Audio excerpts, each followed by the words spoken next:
Hello friends, my self Mohit Rao. Welcome to my YouTube channel AIIMS nursing notes. आज हम एक important series start करने जा रहे हैं जिसमें हम प्रैक्टिकल एंड सिनेरियो बेस्ड के क्वेश्चन सोल्व करेंगे।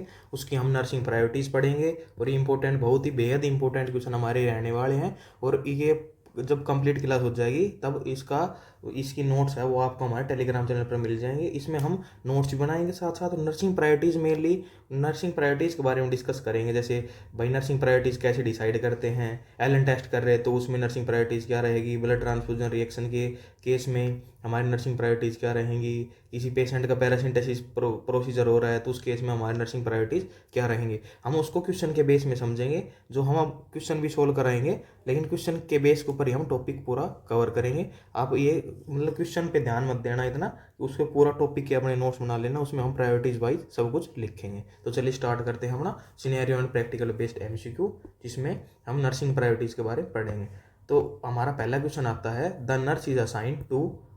नर्स असाइन किए to following clients, the order of priority in nursing assessing the clients is as follows.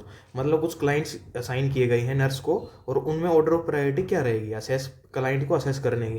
जिसमें पहला क्लाइंट दिया गया है, client with heart failure who has 1.5 weight gain since yesterday, कल से उसका 1.5 किलो वजन बढ़ गया है and experience shortness of breath, उसको एसओबी की कंडीशन होने लग रही है। एंड अगली कंडीशन आती है हमारी, अगला क्लाइंट हमारे पास a 24 hour post operative client who has a wedge shape resection of lungs and has a close chest drainage system. मतलब इसमें बताया गया है कि भाई पोस्ट ऑपरेटिव है, 24 घंटे के बाद उसका लंग्स का उसका वैज से रिसेक्शन किया था, या फिर बायोप्सी के लिए किया हो, या फिर और किसी चीज़ के लिए डायग्नोसिस के लिए किया हो, और उसमें चेस्ट ट्यूब ड्रेनेज लगा रखी है। तीसरा क्लाइंट है हमारे पास, एक client admitted to the hospital for observation who has absent bowel sound. मतलब एक क्लाइंट एडमिट हुआ है हॉस्पिटल में, ऑब्जर्वेशन पे है वो, जिसका बाउल साउंड अब्सेंट हो गई है। चौथा क्लाइंट हमारे पास, एक client who undergo surgery for a hysterectomy on the following day. मतलब उसी दिन उसकी हिस्टेक्टमी मतलब रिमूवल ऑफ द यूट्रस, हम उसकी सर्जरी होनी है।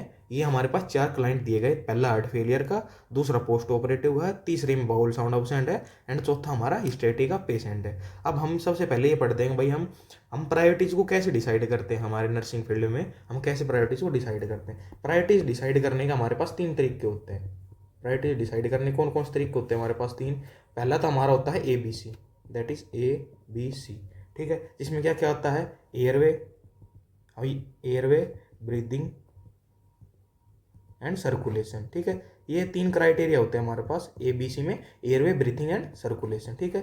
मतलब जो कम वो हमने CPR पढ़ा था उसमें हमने पढ़ा था CAB, वो होता कार्डियक अरेस्ट के केस में। लेकिन जब हम नर्सिंग प्रायोरिटीज बनाएंगे, हमें किसी भी पेशेंट में सबसे पहले उसका एयरवे असेस करना है, उसके बाद उसकी ब्रीथिंग एंड उसके बाद सर्कुलेशन, ठीक है।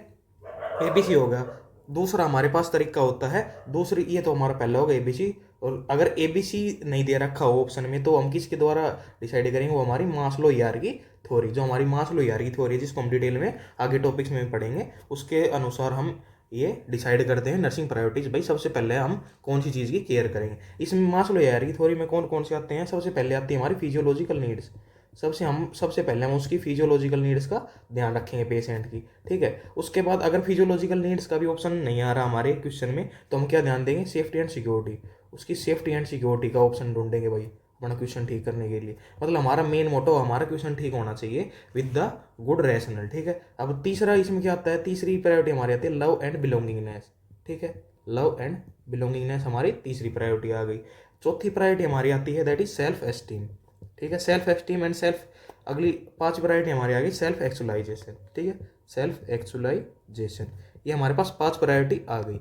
सबसे पहले हम ABC देखेंगे। अगर ABC हमारे पास ऑप्शन नहीं है तो हम मास्लो हियरार्की थ्योरी पर चले जाएंगे, जिसमें हम ये पांच प्रायोरिटी देखेंगे। जिसमें सबसे पहले फिजियोलॉजिकल नीड, जिसमें वाटर, ऑक्सीजन, सेक्स, ये सब नॉर्मल होती हैं। एंड दूसरी सेफ्टी एंड सिक्योरिटी, तीसरी लव एंड बिलोंगिंगनेस, और चौथी अपनी है self esteem and then self actualization. अगर ये चीज़ भी हमारे पास ऑप्शन नहीं है तो हम किसके ऊपर डिसाइड करेंगे? हम करेंगे NCP के ऊपर। जब हम नर्सिंग केयर प्लान बनाते हैं उसके ऊपर हम उसकी नर्सिंग प्रायोरिटी डिसाइड करेंगे। अब इसमें कौन कौन से होते हैं?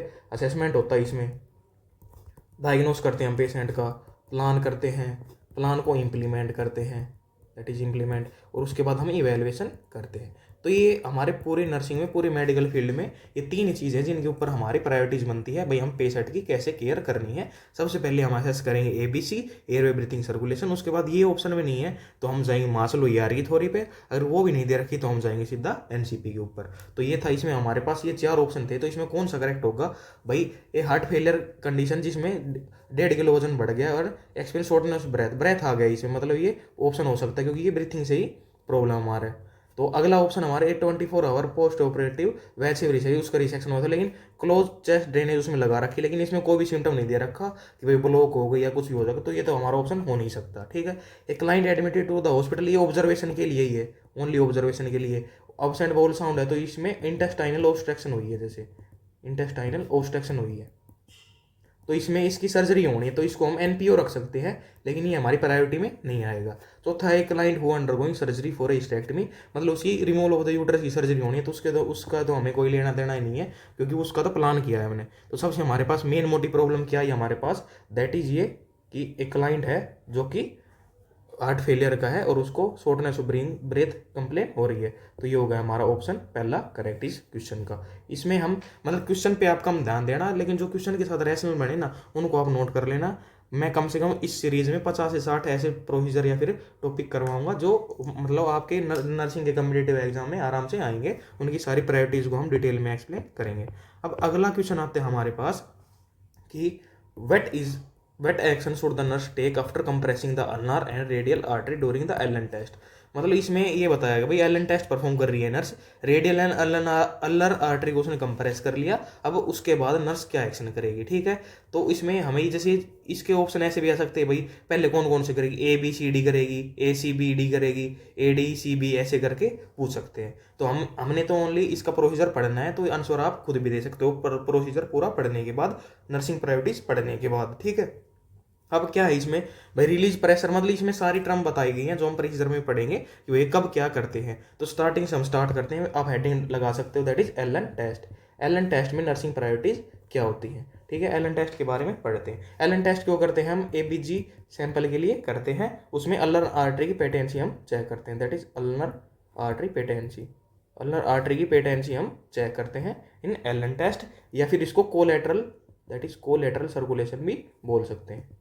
अल्नर आर्टरी पोटेंसी को चेक करने को हम कोलेटरल सर्कुलेशन भी बोल सकते हैं। ठीक है। अब इसकी प्रायोरिटीज आती है भाई, हम प्रायोरिटीज कैसे रहेंगी, कैसे इसका प्रोसीजर रहता है। ठीक है। तो स्टार्ट करते हैं। सबसे पहले अगर प्रायोरिटीज की हम बात करें तो फर्स्ट नंबर में हमारी क्या प्रायोरिटी आती है? Explain procedure to the client. हमें क्लाइंट को जो प्रोसीजर है उसको एक्सप्लेन करना है। Explain procedure to client, client को हमने जो प्रोसीजर है उसको एक्सप्लेन कर दिया। ठीक है। अब अगली प्रायोरिटी हमारे पास क्या आएगी? That is next priority is compress both artery, that is radial and ulnar artery. Compress both radial and ulnar artery, radial and ulnar artery को हम साइमल्टेनियसली हम कंप्रेस करेंगे। ठीक है। अब उसके बाद जो हमारी प्रायोरिटी है वो क्या आएगी? आस्क क्लाइंट, इसको नंबर नहीं रहने देते, इसको ask client to open and close hand, open and close hand repeatedly. मतलब जब हमने जो ulnar artery and repeatedly ulnar artery and radial artery को कंप्रेस कर लिया है, उसके बाद हम पेशेंट को बोलेंगे, क्लाइंट को बोलेंगे कि आप अपने हाथ को बार बार खोलो और बंद करो। ठीक है। अब उसके बाद क्या है नर्सिंग प्रायोरिटी, उसके बाद क्या स्टेप आएगा हमारे इसमें, क्या आएगा? Release the pressure from ulnar artery. हमें इसमें है अल्नर आर्टरी जो हमने प्रेशर लगा रखा है उस पर से प्रेशर हटाएंगे, लेकिन रेडियल आर्टरी को हम कंप्रेस करके रखेंगे। तो क्या होगा इसमें? रिलीज द प्रेशर, हमें प्रेशर रिलीज करना है from ulnar artery, ulnar artery से हमें प्रेशर रिलीज करना है, ulnar artery while compressing radial artery, while, लेकिन हमें कम जो रेडियल आर्टरी थी उसको कंप्रेस किए हुए ही रखना है, द रेडियल आर्टरी। ठीक है। कितनी सेकंड में सर्कुलेशन रिवर्ट बैक हो जाता है? दैट इज 6 to 7 सेकंड में सर्कुलेशन दोबारा से ढंग से होने लग जाता है। जैसे 6 to 7 सेकंड में इसका कम सर्कुलेशन स्टार्ट हो जाता है। ये थोड़ी लंबी क्लासेस रहेंगी, कम से कम 2 घंटे की क्लास रहेगी, लेकिन हम इसमें 5 से 6 क्लासेस लेंगे जिसमें हम पूरे जो नर्सिंग प्रायोरिटी हैं उनको कवर कर लेंगे। ठीक है। अब इसके बाद हमारे पास क्या इसका अगला, इसके बाद क्या आता है हमारे पास? हम सर्कुलेशन चेक करते हैं डिस्टल पार्ट में, हैंड के में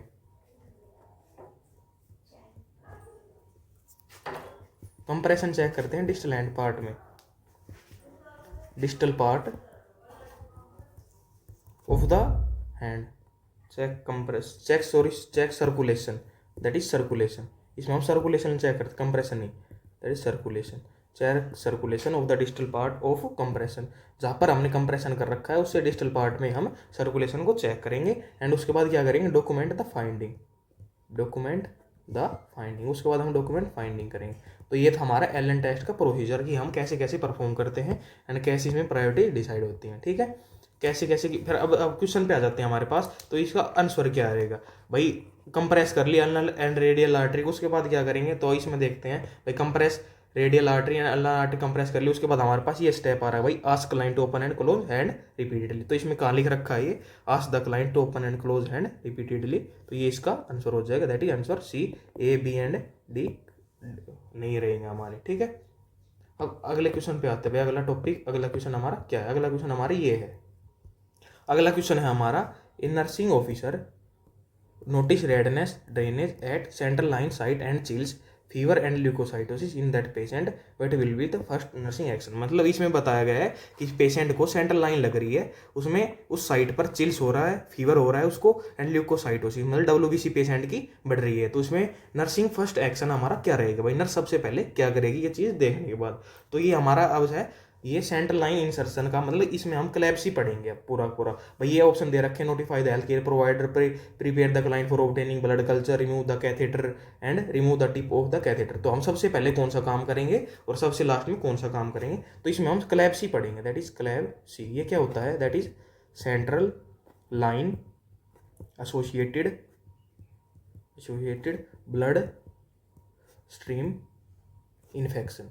जो central line associated blood stream infection हो जाता है, उसके अंदर नर्सिंग प्रायोरिटीज हमारी क्या रहेंगी, उस बारे में हम ये पूरी डिटेल में पढ़ेंगे एंड नोट्स भी बनाएंगे।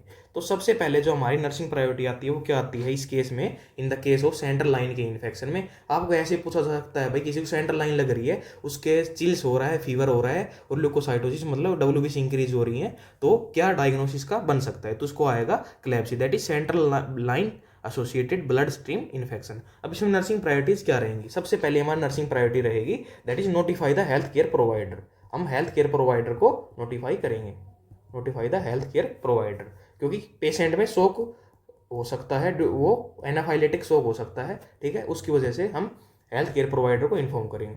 दूसरी नर्सिंग प्रायोरिटी हमारी क्या है, भाई हमने हेल्थ केयर प्रोवाइडर को इन्फॉर्म कर दिया, नोटिफाई कर दिया, उसके बाद क्या करेंगे हम, remove the central line and start new line at other site. ठीक है, remove the central line, remove the central line, हम सेंट्रल लाइन को तो रिमूव करेंगे एंड स्टार्ट, और क्या स्टार्ट करेंगे, स्टार्ट न्यू लाइन हम स्टार्ट कर देंगे, new central line at other site, at other site as described by HCP, as prescribed by HCP, जो हेल्थ केयर प्रोवाइडर द्वारा प्रेस्क्राइब की जाएगी। हम उस सेंट्रल लाइन जो इन्फेक्टेड होगी उसको तो रिमूव करेंगे और नई लाइन को हम इंसर्ट कर देंगे। उसके बाद क्या करेंगे भाई, हमने जो पुरानी वाली जो जिसमें इन्फेक्शन बन गया था उसको हमने रिमूव कर दिया। अब उसके बाद हमारी प्रायोरिटीज क्या रहेंगी, अब होगी remove the tip of the catheter and send it to the laboratory. हम उस जो टिप है उसकी सेंट्रल लाइन की उसको रिमूव करेंगे, remove the tip of the catheter and send it, उसको कहाँ सेंड करेंगे, send it to the laboratory, to the laboratory. हम लेबोरेटरी में उसको सेंड करेंगे, क्यों चेक करेंगे, उसको ब्लड कल्चर का सैंपल देने के लिए, वही इसको इन्फेक्शन किस कोज की वजह से हुआ है, किस बैक्टीरिया का हुआ है, उसका पूरा पूरा ब्लड कल्चर की रिपोर्ट आएगी, जिसकी वजह से हम उसको आराम से ट्रीट कर सकते हैं एंड पेशेंट को एंटीबायोटिक स्टार्ट कर देंगे। दूसरी सेंट्रल लाइन लगाने का पर्पज हमारा यही था, क्योंकि हमें क्लाइंट को मेडिसिन तो देनी है। अब वो एक सेंट्रल लाइन इन्फेक्शन बन गया तो हमें दूसरी सेंट्रल लाइन स्टार्ट करनी पड़ेगी। सेंट्रल लाइन का इंसर्ट करते हैं, जिसकी मोस्ट कॉमन साइट होती है that is internal jugular vein, दूसरी साइट होती है हमारे पास सबक्लेवियन वेन। ठीक है, इंटरनल जुगुलर वेन हमारी सेंट्रल लाइन की मोस्ट कॉमन साइट होती है, ये भी आप ऊपर लिख सकते हो। अब उसके बाद प्रायोरिटी क्या होगी भाई, हमने कैथेटर को लेबोरेटरी में भेज दिया for the blood culture sample. उसके बाद क्या हम करेंगे, take blood culture sample as prescribe, patient के पास से हम ब्लड कल्चर का सैंपल लेंगे, take blood culture sample from the patient as prescribe, जो कि हेल्थ केयर प्रोवाइडर ने एज प्रेस्क्राइब किया है, उसके द्वारा हम ब्लड कल्चर का सैंपल लेंगे in the person who have infected central line. ठीक है। उसके बाद क्या करेंगे हम, गिव एंटीबायोटिक्स, हम उसको एंटीबायोटिक्स प्रोवाइड करेंगे एज प्रेस्क्राइब्ड, ठीक है। उसको एंटीबायोटिक्स प्रेस्क्राइब जो डॉक्टर ने की थी उसको हम एंटीबायोटिक्स दे देंगे थ्रू द जो हमने नई सेंट्रल लाइन लगाई थी उसके बाद। अब लास्ट स्टेप अब हमारा हर एक प्रोसीजर में आता है, हर एक नर्सिंग प्रोसीजर और हर एक मेडिकल प्रोसीजर में आता है, that is document the findings. हम फाइंडिंग्स को डॉक्यूमेंट कर देंगे, ठीक है, कि भाई क्या हुआ था, सेंट्रल लाइन का कैसे इन्फेक्शन हुआ था, कैसे रिमूव की गई, कब रिमूव गई, उसका टाइम वगैरह जो भी हम नर्सिंग नोट्स बनाते हैं उसको हम फाइंडिंग में कर देंगे। अब इसको ऑप्शन को मतलब इसके क्वेश्चन को सोल्व करते हैं। भाई क्या है ये, भाई सबसे पहला हमारा notify the health care provider को हम नोटिफाई करेंगे। Prepare the client obtaining blood culture लेंगे, रिमूव द कैथेटर को रिमूव करेंगे। तो सबसे अब इसमें हमारी प्रायोरिटीज पता है क्या आती है, इसमें हम ये देखेंगे भाई सबसे पहले हमें क्या किया था, हेल्थ केयर प्रोवाइडर को इन्फॉर्म करते इसमें है, तो हमारा सबसे पहले आएगा ए ऑप्शन, ठीक है। उसके बाद हमने क्या कर रहे थे, रिमूव द सेंटर लाइन, हमने सेंटर लाइन को रिमूव किया था, तो ये आ गया हमारा सी, दैट इज ए सी। फिर उसके बाद क्या किया हमने, remove the tip of the catheter, उसके बाद ब्लड कल्चर का सैंपल लिया, ठीक है, टिप हमने ये निकाल दी, उसके बाद डी, ठीक है। फिर उसके बाद हमने एंटीबायोटिक्स उसमें की, prepare the client for blood sample, A C D B, ये हमारा इसका करेक्ट सीक्वेंस आ गई, प्रायोरिटीज आ गई। भाई हम कैसे कैसे सेंट्रल लाइन के इन्फेक्शन में हम पेशेंट में क्या क्या केयर प्रोवाइड करेंगे, that is A C D B. सबसे पहले हेल्थ केयर प्रोवाइडर को इन्फॉर्म करेंगे, फिर कैथेटर को रिमूव करेंगे, एंड उसके बाद जो कैथेटर की टिप रिमूव की है उसको लेबोरेटरी में सेंड करेंगे, एंड उसके बाद हम prepare the client for obtaining blood culture sample, blood culture sample के लिए पेशेंट को हम रेडी करेंगे। अब उसके बाद हमारी अगला टॉपिक आता है, अगली होती है, एक बार देख लेते हैं हमने कितने किए हैं अभी तक, 7 नंबरिंग में करते जाएंगे हम, ठीक है। सबसे पहले हमने किया ये question solve, that is first, ये हमारे पास सेकंड था,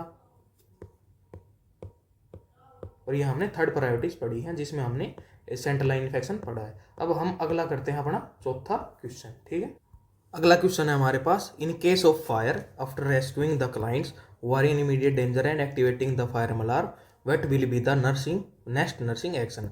मतलब इसमें बताया गया भाई फायर का केस हो रहा है, हॉस्पिटल को फायर लग गई, उसमें हमने क्लाइंट्स को भी रेस्क्यू कर लिया है, ठीक है, and activating the fire alarm, हमने फायर अलार्म को भी एक्टिवेट कर दिया है, उसके बाद नर्सिंग एक्शन क्या रहेगा। अब क्वेश्चन ऐसे भी आ सकता है, भाई हॉस्पिटल में फायर लग गई तो हमारा फर्स्ट नर्सिंग एक्शन क्या रहेगा। सबसे पहला नर्सिंग एक्शन होता है उसमें हमारा रेस्क्यू द क्लाइंट्स, लेकिन इसमें क्वेश्चन में पहले ही बता दिया कि हमने क्लाइंट्स को रेस्क्यू भी कर लिया और फायर अलार्म को एक्टिवेट भी कर दिया। उसके बाद हमारा अगला नर्सिंग एक्शन क्या रहेगा, मतलब क्लाइंट्स भी रेस्क्यू कर लिए और फायर अलार्म को भी एक्टिवेट कर दिया, उसके बाद हमारा नर्सिंग एक्शन क्या रहेगा। अब ऑप्शन है extinguish the fire, confine the fire, pull the pin of the fire extinguisher and aim the extinguisher at the base of the fire.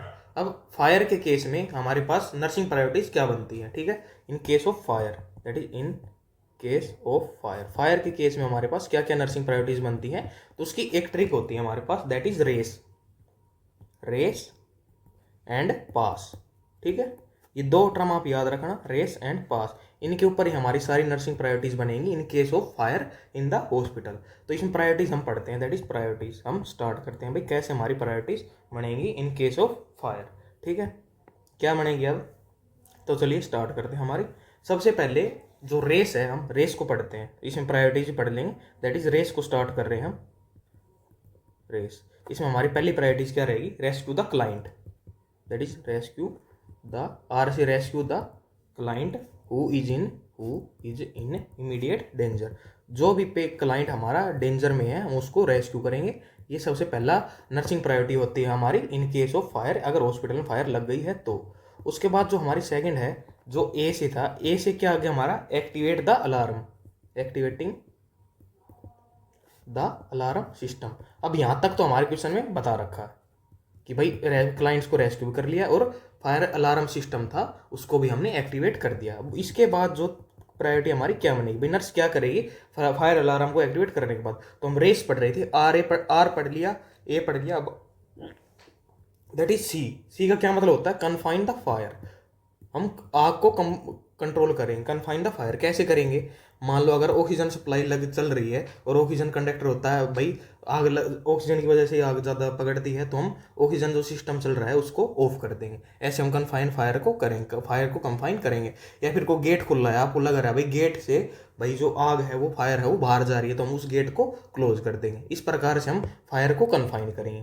भाई हमने फायर को कन्फाइन कर लिया, अब क्या प्रायोरिटी हमारी ई से हमारा क्या बन गया, extinguisher obtain, that is extinguisher. आग बुझाने का जो यंत्र होता है जो हर जगह लगा हुआ होता है, मॉल में भी, शॉपिंग कॉम्प्लेक्स, हॉस्पिटल, किसी भी चीज़ में जहाँ पर लगा होता है, बस में भी होता है। ऐसे एक्सटिंग्विशर हम ऑब्टेन करेंगे। तो हमने रेस पढ़ लिया भाई, रेस क्या होती है। आर से रेस्क्यू करेंगे, ए से activate the alarm system, alarm system को एक्टिवेट करेंगे, सी से कन्फाइन द फायर, फायर को कन्फाइन करेंगे, एंड ई से एक्सटिंग्विशर ऑब्टेन। अब हमने एक्सटिंग्विशर को ऑब्टेन कर लिया। अब जो हमने रेस एंड पास पढ़ा था, रेस तो हो गया हमारे पास आग बुझाने का, एंड पास जो वर्ड था हमारे पास पास, वो था हमारा एक्सटिंग्विशर के लिए, that is pass. Pass extinguisher के लिए कैसे था, अब पढ़ते हैं भाई पास। पी से क्या था हमारे पास, पुल द पिन, जो एक्सटिंग्विशर हमने लिया है उसका पुल द पिन, उसकी पिन को पुल करेंगे, ठीक है। ए से क्या करेंगे, aim at the base of the fire, base of the fire, जहाँ पे आग लग रही है उसके बेस के ऊपर हम उसको एम करेंगे, क्योंकि जहाँ से आग का ओरिजिन हो रहा है, फायर का ओरिजिन हो रहा है, उसके ऊपर ही हम एक्सटिंग्विशर को अप्लाई करेंगे। अब एक ऐसा आता है इसमें क्या आता है, स्क्वीज, जो उसके पास वो होती है स्क्वीज करने का जो हैंडल आता है उसको स्क्वीज करेंगे। एंड दूसरा इसका क्या मतलब है, that is swipe, swipe at the fire, fire के ऊपर हम स्वाइप करेंगे। उसके अंदर कार्बन डाइऑक्साइड गैस होती है जो कि बैड कंडक्टर होता है किसी फायर के लिए, तो वो आग बुझ जाएगी, ठीक है। तो ये था हमारे पास पास एंड रेस, ठीक है। रेस में हमने क्या किया, आर से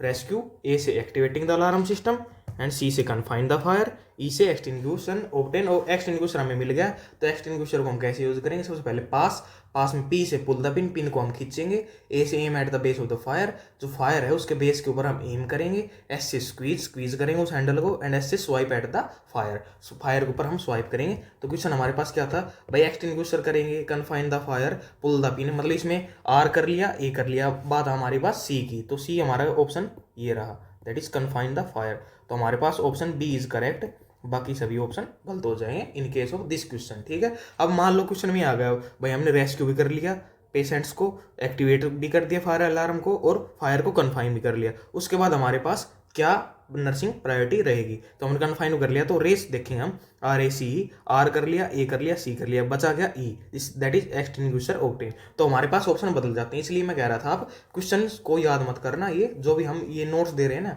नर्सिंग प्रायोरिटीज, इनको आप याद करना, आपके बहुत ज़्यादा क्वेश्चन सही होंगे इससे, ठीक है। अब अगला क्वेश्चन सोल्व करते हैं। अगला क्वेश्चन क्या है हमारे पास, एक client who is experience myocardial infarction, पे एक क्लाइंट एक्सपीरियंस कर रहा है मायोकार्डियल इन्फाक्शन, जिसमें कोरोनरी आर्टरी कंप्लीट ब्लॉकेज हो जाती है, जिसकी वजह से हार्ट को ब्लड सप्लाई नहीं पहुंच पाती, हार्ट की जो लेयर है मायोकार्डियम उसके पास ब्लड सप्लाई नहीं पहुंच पाती, जिसके कारण नेक्रोसिस होने लग जाता है, इन्फाक्शन की कंडीशन डेवलप हो जाती है। ये होता है हमारा मायोकार्डियल इन्फाक्शन, ठीक है। उसमें मोस्ट कॉमन साइट कौन सी होती है उसकी, LADA, that is LADA left ascending artery, ठीक है। And being monitor by cardiac telemetry, cardiac telemetry के द्वारा उसको मॉनिटर किया जा रहा है मायोकार्डियल इन्फाक्शन के पेशेंट को। The nurse notes that sudden onset of this cardiac rhythm on the monitor, refer to the figure, sorry मैं फिगर डालना भूल गया, लेकिन मैं बता देता हूँ, इसमें वीएफ वेंटिकुलर फिब्रिलेशन की इमेज दे रखी है, and immediately takes which action, जो कि वीएफ की कैसे होती है ईसीजी, दैट इज वीएफ की ईसीजी इस प्रकार होती है, दैट इज वीएफ, ये वीएफ की चीज़ होती है, थोड़ी थोड़ी ऐसी होती है, आप समझ लेना। मतलब मैंने आपको बता दूँ वीएफ की कंडीशन है, वेंट्रिकुलर फिब्रिलेशन की कंडीशन है, तो उसमें हम क्या करेंगे, इसमें take the client blood pressure, client का ब्लड प्रेशर लेगी नर्स, इनिशिएट सीपीआर, सीपीआर को इनिशिएट करेगी, place nitroglycerin tablet under the client tongues, client के जीभ के नीचे एंटीजी की टैबलेट रखेगी, लेकिन ये तो हम एंजाइन हम करते हैं, continue to monitor the client, हम नर्स कुछ नहीं करेगी, बस क्लाइंट को मॉनिटर करेगी। अब in case of ventricular fibrillation, ventricular fibrillation के केस में वेंट्रिकुलर फिब्रिलेशन ये एक इमरजेंसी कंडीशन है, ventricular fibrillation that is emergency condition, emergency condition. इसका मोस्ट कॉमन ट्रीटमेंट एंड जो सबसे बढ़िया ट्रीटमेंट, कन्फर्म ट्रीटमेंट कौन सा होता है, इसमें हम डी फैब का यूज करते हैं, दैट इज डी फैब्रिलेटर, डिफिब्रिलेटर का हम यूज़ करते हैं इन case of ventricular tachycardia and ventricular fibrillation. Ventricular tachycardia में फिर भी हम सीपीआर को प्रायोरिटी दे देते हैं, लेकिन इन केस ऑफ वेंट्रिकुलर फिब्रिलेशन हम हमेशा डीफैब का ही यूज़ करते हैं, जिसमें मोनोफेजिक एंड बाईफेजिक, ठीक है, मोनोफेजिक भी दे सकते हैं करंट हम उसको, और बाईफेजिक भी करंट दे सकते हैं। लेकिन आप ये याद रखना कि मैं जो वेंट्रिकुलर फिब्रिलेशन का अगर कोई क्लाइंट है वो इमरजेंसी कंडीशन के अंदर आएगा एंड उसमें डीफैब को उसका मेन ट्रीटमेंट होता है, दैट इज डीफैब, ठीक है, डिफिब्रिलेटर। अब इस ऑप्शन में डिफिब्रिलेटर इसमें दे नहीं रखा, फर्स्ट प्रायोरिटी हमारी होगी defibrillator, that is first priority. और जो सीपीआर है, सीपीआर रहेगी हमारे पास सेकंड प्रायोरिटी। मतलब अगर हमारे पास डिफिब्रिलेटर अवेलेबल नहीं है, हमने भाई जो रिस्पॉन्स टीम को एक्टिवेट कर दिया, लेकिन डिफिब्रिलेटर हमारे पास उस टाइम पे नहीं है, क्योंकि वेंट्रिकुलर फिब्रिलेटर एक इमरजेंसी कंडीशन है, पेशेंट की मौत भी हो सकती है, तो फर्स्ट प्रायोरिटी रहेगी डिफिब्रिलेटर। डिफिब्रिलेटर नहीं मिल रहा तो उस कंडीशन में उसका सीपीआर स्टार्ट कर देते हैं। तो इसमें डिफिब्रिलेटर का कोई भी ऑप्शन नहीं दिया रखा हमारे क्वेश्चन में। Takes the client blood pressure लेकर क्या करेंगे, क्योंकि फिब्रिलेशन तो बहुत ही इमरजेंसी कंडीशन है। मॉनिटर करके भी क्या करेंगे, मॉनिटर तो करना ही नहीं, मतलब मॉनिटर तो सबसे लास्ट स्टेप आता है हमारा क्लाइंट को मॉनिटर करना। सबसे पहले हम कुछ नर्सिंग इंटरवेंशन तो करेंगे। एंटीजी की टैबलेट हम हमेशा एंजाइना पेक्टोरिस के केस में देते हैं, जिसमें सीवियर चेस्ट पेन हो जाता है, और एंटीजी एक वेजोडाइलेटर ड्रग है जो कि कोरोनरी आर्टरी को डायलेट कर देती है, जिसकी वजह से हार्ट को प्रॉपर ब्लड सप्लाई हो जाएगी और पेशेंट को चेस्ट पेन से रिलीव हो जाएगा। एंजाइना पेक्टोरिस भी कई तरह के होते हैं, that is stable angina, unstable angina, variant angina and silent angina. उसमें हम एंटीजी का यूज करते हैं, जो कि काफ़ी अच्छा टॉपिक है, उसमें से भी क्वेश्चन आते रहते हैं। एंड जो हमारा ऑप्शन बच गया वो कौन सा बचा, that is initiate CPR. CPR हमें इनिशिएट करना है, तो ये हमारा करेक्ट ऑप्शन होगा, that is answer second answer हमारा करेक्ट होगा, ठीक है। इसमें ये करते हैं, अगर डिफिब्रिलेटर हमारे पास अवेलेबल नहीं है तो हम पेशेंट का सीपीआर करते हैं, ये थी हमारी प्रायोरिटी, ठीक है। ये क्या का क्वेश्चन था, चौथा। अब ये क्वेश्चन हमने किया है, दैट इज पांचवा, ये पांचवा क्वेश्चन हमने कर लिया। अब हम छठी कंडीशन पर पहुंचते हैं। भाई छठी कंडीशन में हम क्या करते हैं, अब इसमें बताया गया है that is priority nursing action in case of CPR. भाई सीपीआर के केस में हमारे पास जो प्रायोरिटी नर्सिंग एक्शन क्या होता है, भाई किसी पेशेंट को सीपीआर देना है या फिर दे रहे हैं तो उसमें हमारी पहली नर्सिंग प्रायोरिटी क्या होती है, ठीक है। चेक द सीन सेफ्टी को चेक करते हैं, डिटरमाइन अनकॉन्शियसनेस, उसकी अनकॉन्शियसनेस को चेक करते हैं, check for pulse at carotid artery, भाई पल्स चेक करते हैं, परफॉर्म चेस्ट कंप्रेशन, सीधा हम उसको चेस्ट कंप्रेशन स्टार्ट कर देते हैं, ठीक है। तो इसकी भी एक गाइडलाइन होती है एंड इसका पूरा प्रोसीजर होता है, दैट इज अब हम क्या पढ़ेंगे, सीपीआर प्रायोरिटीज। सीपीआर में क्या क्या प्रायोरिटीज होती हैं, कैसे हम ये पूरा प्रोसीजर करते हैं। इसमें सबसे पहले क्या आएगा, सबसे जो फर्स्ट प्रायोरिटी हमारे पास आती है इसमें वो आती है चेक द सीन सेफ्टी, ठीक है। सबसे पहले हमने सीन सेफ्टी कर ली। अब उसके बाद क्या करते हैं हमने सीन सेफ्टी, भाई रोड साइड के ऊपर किसी का एक्सीडेंट हो गया था और वो अनकॉन्शियस हो गया, तो उसके हमने सबसे पहले सीन सेफ्टी कर लिया। अगर रोड के बीच में सीपीआर देंगे तो गाड़ी वाला उसको जो उसकी हेल्प कर रहा है सीपीआर दे रहा है उसको भी उड़ा देगा। तो सबसे पहले हमारे पास है सीन सेफ्टी, ये बहुत बार ऑप्शन आता रहता है क्वेश्चन में। और अगला हमारा जो नर्सिंग प्रायोरिटी उसमें क्या करेंगे, चेक रिस्पॉन्सिवनेस ऑफ पेशेंट। हम पेशेंट की रिस्पॉन्सिवनेस चेक करेंगे, भाई कैसे, by tapping the shoulder, only कंधे के पर टैप करके हम उसकी रिस्पॉन्सिवनेस को चेक करेंगे। वैसे हमने कार्डियोपल्मोनरी रिसस्टिटेशन दैट इज सीपीआर हमने पूरे डिटेल में हमारी यूट्यूब चैनल पर अपलोड कर रखा है, सीपीआर नाम से, कार्डियोपल्मोनरी रिसस्टिटेशन, उसमें आप पढ़ सकते हो। उसमें मैंने बहुत अच्छे नोट्स भी बनवा रखे हैं, तो वो वीडियो जरूर देख लेना। सीपीआर से रिलेटेड आपका एक भी क्वेश्चन गलत नहीं जाएगा, ठीक है, सीपीआर का। अब प्रायोरिटीज उसके बाद भाई सीन सेव कर लिया, क्लाइंट का रिस्पॉन्सिवनेस चेक कर लिया, ठीक है।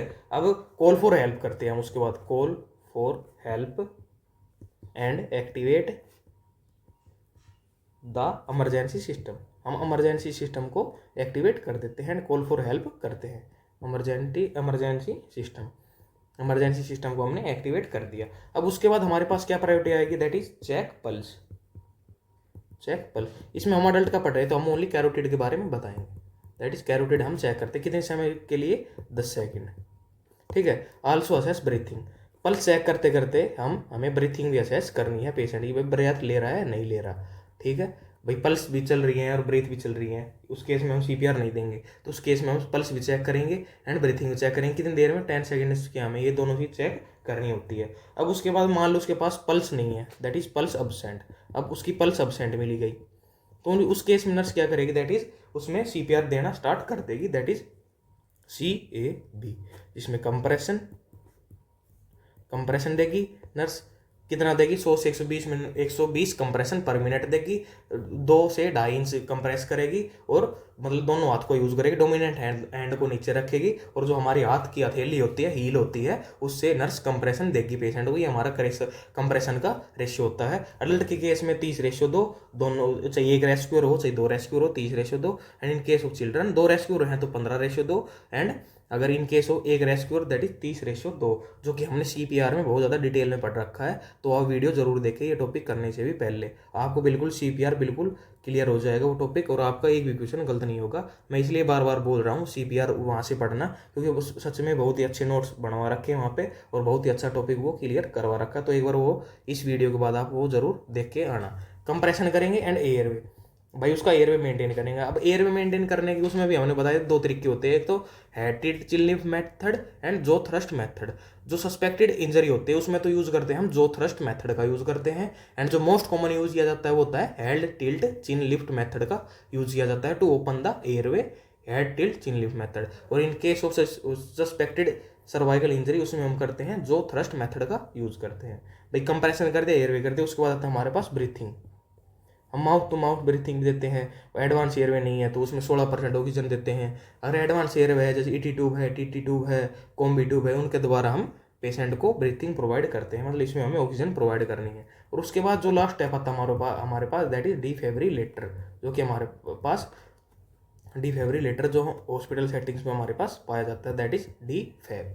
ठीक है, ये था हमारा सीपीआर का टॉपिक। ज़्यादा डिटेल में पढ़ना तो आप वीडियो देख सकते हो, बाकी और भी मैंने यहाँ पे भी बता दिया है कि भाई पहले सीन की सेफ्टी करते हैं, एंड उसके बाद जो क्लाइंट का रिस्पॉन्सिवनेस चेक करते हैं। कैसे चेक करते हैं, बाई टैपिंग द सोल्जर को टैप करके क्लाइंट का रिस्पॉन्सिवनेस हम चेक करते हैं। उसके बाद कॉल फॉर हेल्प हेल्प के लिए कॉल करते हैं, and activate the emergency system, emergency system को हम एक्टिवेट करते हैं। फिर पल्स चेक करते हैं, अडल्ट कैरोटिड चेक करते हैं। उसके साथ साथ ही ब्रेथिंग को असेस करेंगे, जो कि 10 सेकंड में हमें दोनों काम करने होते हैं। अगर पल्स अब्सेंट पाई जाती है तो हम सीपीआर स्टार्ट करते हैं in the way of CAB, that is compression airway breathing. Compression 100 से 120 कंप्रेशन पर मिनट, 2 से 2.5 इंच की डेप्थ हथेली से हम करते हैं। डोमिनेंट हैंड को हम नीचे करते हैं, एंड दोनों हाथ को हम लॉक करते हैं। और इन्फेंट के केस में हम थंब या फिर 2 फिंगर्स का यूज करते हैं। ठीक है, और एयरवे फिर असेस करते, एयरवे को ओपन करते हैं। कैसे करते हैं, 2 तरीके, head tilt chin lift method जो कि मोस्ट कॉमन यूज किया जाता है, एंड जो थ्रस्ट मेथड जो कि सस्पेक्टेड स्पाइनल इंजरी के केस में किया जाता है, या फिर जो कोई एक्सीडेंट जो हमारे सामने नहीं हुआ उस केस में भी हम जो थ्रस्ट मेथड का यूज करते हैं। उसके बाद breathing mouth to mouth breathing भी दे सकते हैं, जिसमें 16% ऑक्सीजन डिलीवर की जाती है, या फिर मास्क से हम ब्रीथिंग प्रोवाइड कर सकते हैं, ईटी ट्यूब से, टीटी ट्यूब से। ये हमारे पास एडवांस एयरवे आ जाते हैं जिससे हम ब्रीथिंग प्रोवाइड करते हैं। फिर हमने रेशियो के बारे में पढ़ा, भाई अडल्ट में 30:2, कोई भी कंडीशन हो, 1 रेस्क्यूअर चाहे 2 रेस्क्यूअर, और चिल्ड्रन में 2 रेस्क्यूअर होंगे तो 15:2, 1 रेस्क्यूअर होगा तो 30:2। ठीक है, और इन्फेंट में जो कि न्यूबॉर्न में रेशियो चेंज हो जाता है, जो कि हो जाता है 3:1, और सबसे लास्ट में डीफैब। तो क्वेश्चन में पूछा गया है भाई सीपीआर की नर्सिंग प्रायोरिटीज क्या रहेंगी, तो क्या थी सबसे पहले हमारे पास, चेक द सीन सेफ्टी। ठीक है, अब सीन सेफ्टी अगर हमारे पास ऑप्शन में है तो 100% वही हमारा सही रहेगा। तो ये दे रखा है, दैट इज ऑप्शन फर्स्ट में सीन सेफ्टी दे रखा है, तो ये हमारे पास हो गया। ठीक है, एंड उसके बाद क्या है, अगर इसकी सीरीज बनाना चाहें तो सबसे पहले एक ऑप्शन आएगा। उसके बाद क्या आएगा, चेक रिस्पॉन्सिव, उसके बाद रिस्पॉन्सिवनेस चेक करते हैं। ठीक है, या उसके बाद क्या करते हैं, कॉल फॉर हेल्प, फिर कॉल फॉर हेल्प करते हैं हम। उसके बाद ये भी ऑप्शन नहीं दे रखा। फिर उसके बाद चेक पल्स, उसके बाद हम call for help and activate the alarm system, मतलब अलार्म सिस्टम को हम एक्टिवेट करेंगे। उसके बाद जो हमने रिस्पॉन्सिवनेस चेक किया था, हमारे पास फिर दूसरा स्टेप आ जाता है भाई 1, 2 अनकॉन्शियसनेस। भाई कैसे चेक किया हमने, सोल्जर को टैप करके। उसके बाद क्या कर रहे हैं हम, check for carotid pulse check किया, तो उसके बाद हमारा तीसरा, फिर चौथा हमारे पास आ गया। तो ये हमारी प्रायोरिटीज बन जाएगी इस क्वेश्चन के केस में।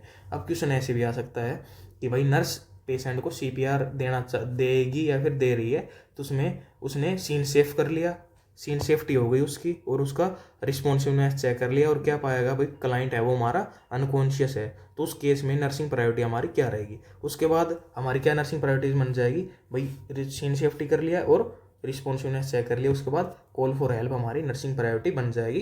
तो हमें क्वेश्चन देखना है, याद हमें जो हम ये करवा रहे हैं प्रोसीजर नर्सिंग प्रायोरिटी ये करनी है, एंड क्वेश्चन देख के इनमें से जिस स्टेप तक क्वेश्चन में जिक्र हो गया हो उससे अगला स्टेप ही हमारा आंसर होगा।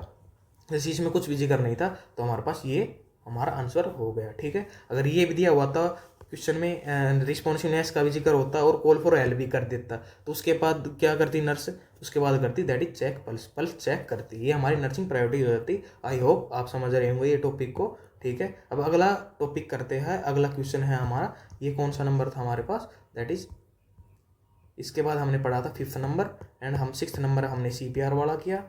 ऐसे ही मैं आपको कम से कम 50 से 60 नर्सिंग प्रायोरिटीज करवाऊंगा। 6 नंबर हो गए, अब आ गया हमारे पास 7 नंबर। ठीक है, अब ये क्वेश्चन क्या है, the nurse is the first responder, nurse first responder at the scene of a school bus accident. School bus accident हो गई भाई, कोई भी स्कूल की बस एक्सीडेंट हो गई, उसमें नर्स ही सबसे पहले रिस्पॉन्डर है, मतलब जिसने सबसे पहले वहाँ पे रीच किया as a health care provider.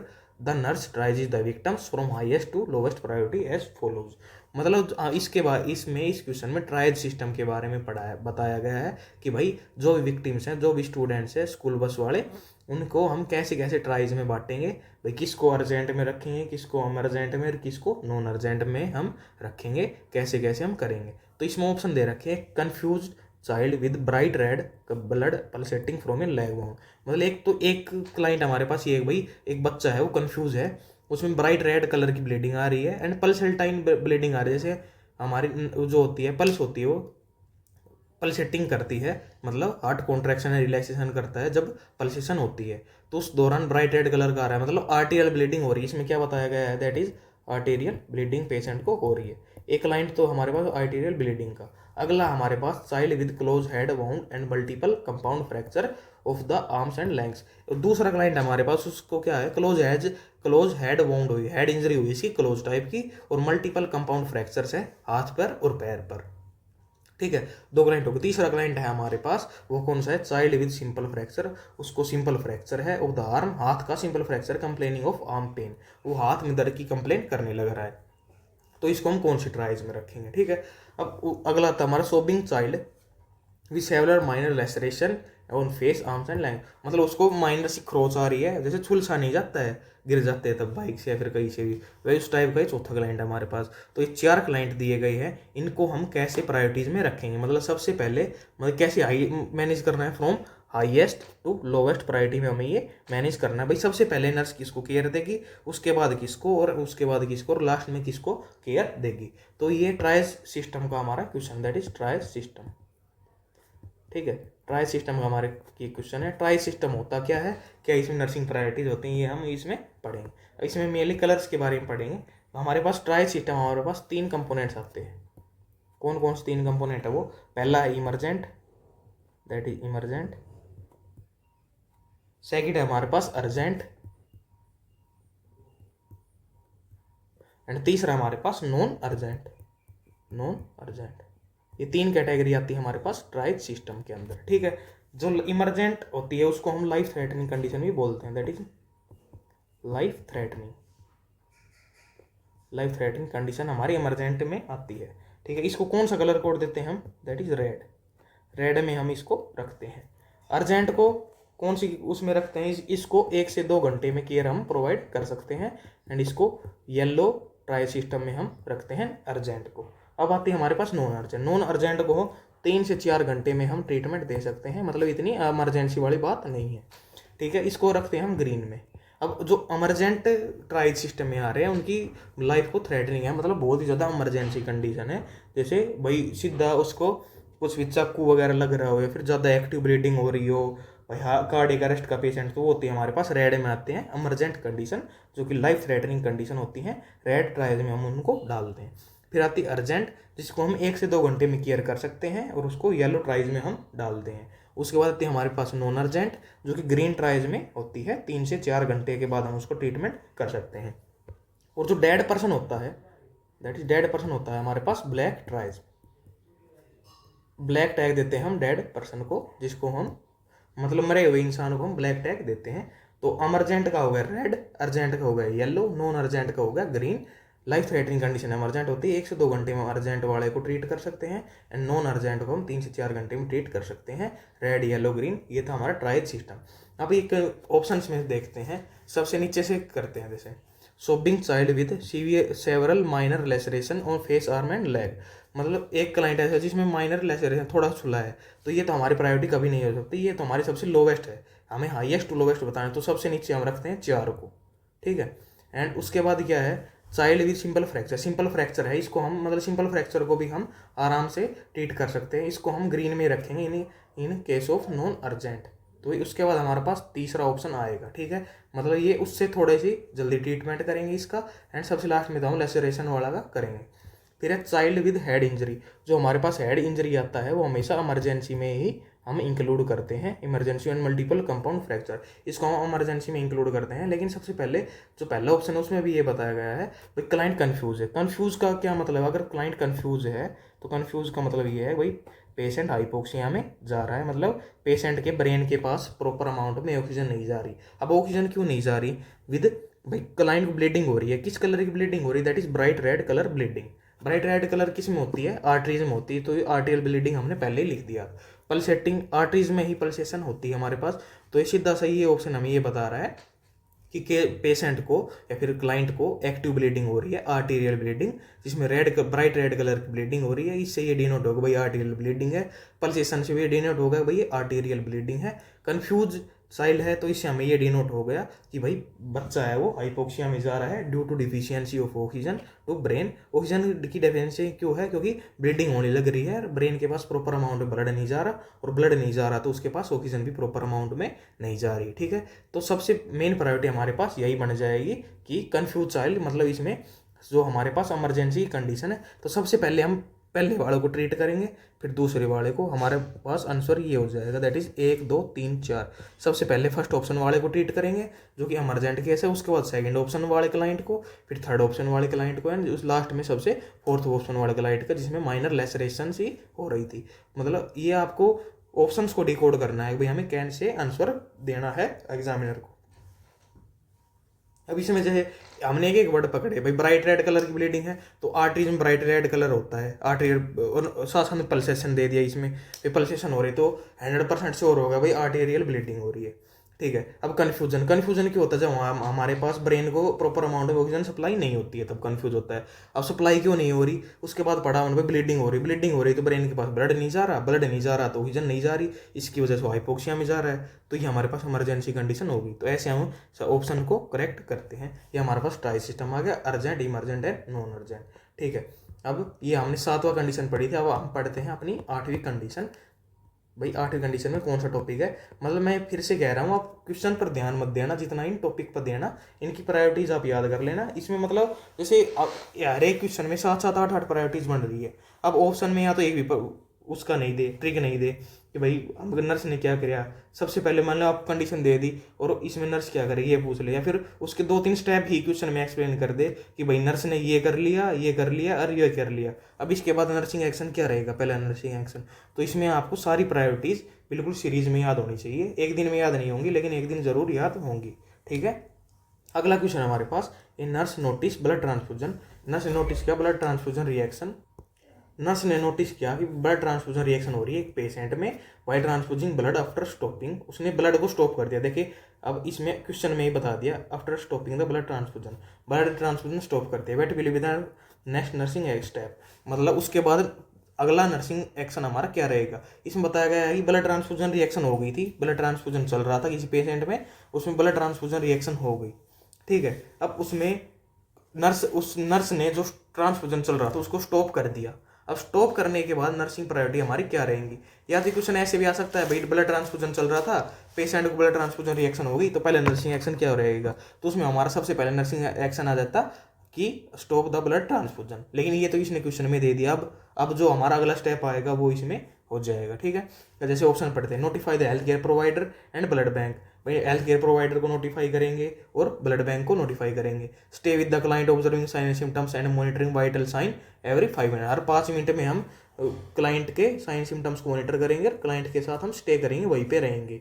Change the IV tubing, IV tubing को चेक करेंगे, down the IV site and keep the IV line open with normal saline. मतलब जो हमारी आईवी ट्यूबिंग चल रही है उसको डाउन रखेंगे आईवी साइड से, जैसे हमने हाथ में कैनुला लगा रखा है तो जो हमारी ट्यूबिंग है उसको हाथ की लेवल से नीचे कर देंगे, ताकि जो ट्यूबिंग में जो ब्लड है वो भी इंजेक्ट ना हो पाए, क्योंकि ब्लड ट्रांसफ्यूजन रिएक्शन तो पेशेंट को ऑलरेडी हो गई है। And open with NS, NS के साथ हम लाइन को पेटेंट रखेंगे, आईवी लाइन को।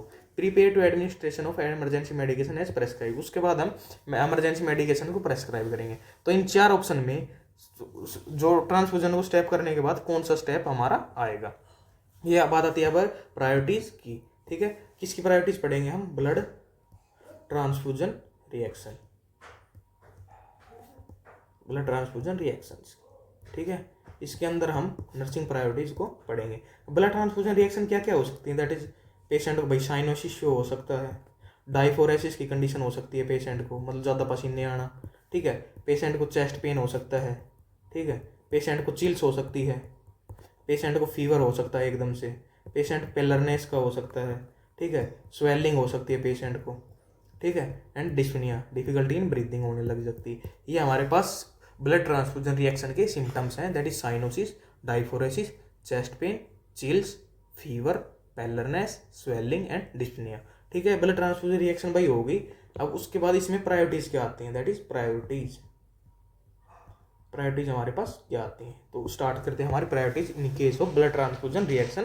भाई नर्स क्या एक्शन लेगी, इसमें पहली प्रायोरिटीज हमारे पास आती है stop the blood transfusion, that is stop the blood transfusion, blood transfusion को स्टॉप कर दिया।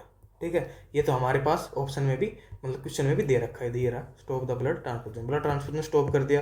भाई अब क्या करेगी, ब्लड ट्रांसफ्यूजन स्टॉप करने के बाद नर्स वो करेगी that is down the IV tubing to IV line, that is down the IV tubing, जो हमारी आईवी ट्यूबिंग लगा रखी है उसको कहाँ से करेगी, to the IV line, IV line बोल दो या फिर कैनुला, दैट इज कैनुला। मतलब जो हमने आईवी लाइन लगा रखी है, हाथ में लगा रखी है मान लो, तो जो ट्यूबिंग है, आईवी ट्यूबिंग लगा रखी है, बीटी सेट लगा रखा है, उसको हम अपने हैंड के लेवल से, मतलब हैंड लगा लो या फिर मान लो पैर में कैनुला लगा रखा है तो पैर वाले लेवल से भी हम ट्यूबिंग को नीचे रखेंगे, ताकि जो ट्यूबिंग में ब्लड है वो पेशेंट को इंजेक्ट ना हो पाए और जो फर्दर रिएक्शन और भी ज़्यादा ना हो पाए, कॉम्प्लिकेशन ना हो पाए। अब हमने जो आईवी ट्यूबिंग है उनको डाउन कर दिया आईवी साइड से। उसके बाद हमारी क्या प्रायोरिटीज रहेगी, तीसरी प्रायोरिटी रहेगी इस केस में हमारे पास स्टार्ट नॉर्मल सलाइन। हम नॉर्मल सलाइन को स्टार्ट कर देंगे, स्टार्ट नॉर्मल सलाइन। ठीक है, नॉर्मल सलाइन को क्यों स्टार्ट करते हैं, to patent IV line, IV line को पेटेंट करने के लिए हम उसमें नॉर्मल सलाइन स्टार्ट कर देते हैं। अब उसके बाद हमारी नर्सिंग प्रायोरिटी क्या रहेगी, भाई हमने नॉर्मल सलाइन भी स्टार्ट कर दिया। उसके बाद क्या है हमारी priority, that is notify health care provider, notify health care provider and blood bank. हमने हेल्थ केयर प्रोवाइडर को नोटिफाई करना है एंड जो ब्लड बैंक जहाँ से ब्लड हमारा आया है उनको नोटिफाई करना है। अगली प्रायोरिटी हमारी क्या बनेगी, that is stay with the patient and take vital sign every 5 minute, that is stay with patient, हमें पेशेंट के साथ स्टे करना, पेशेंट को अकेला नहीं छोड़ना।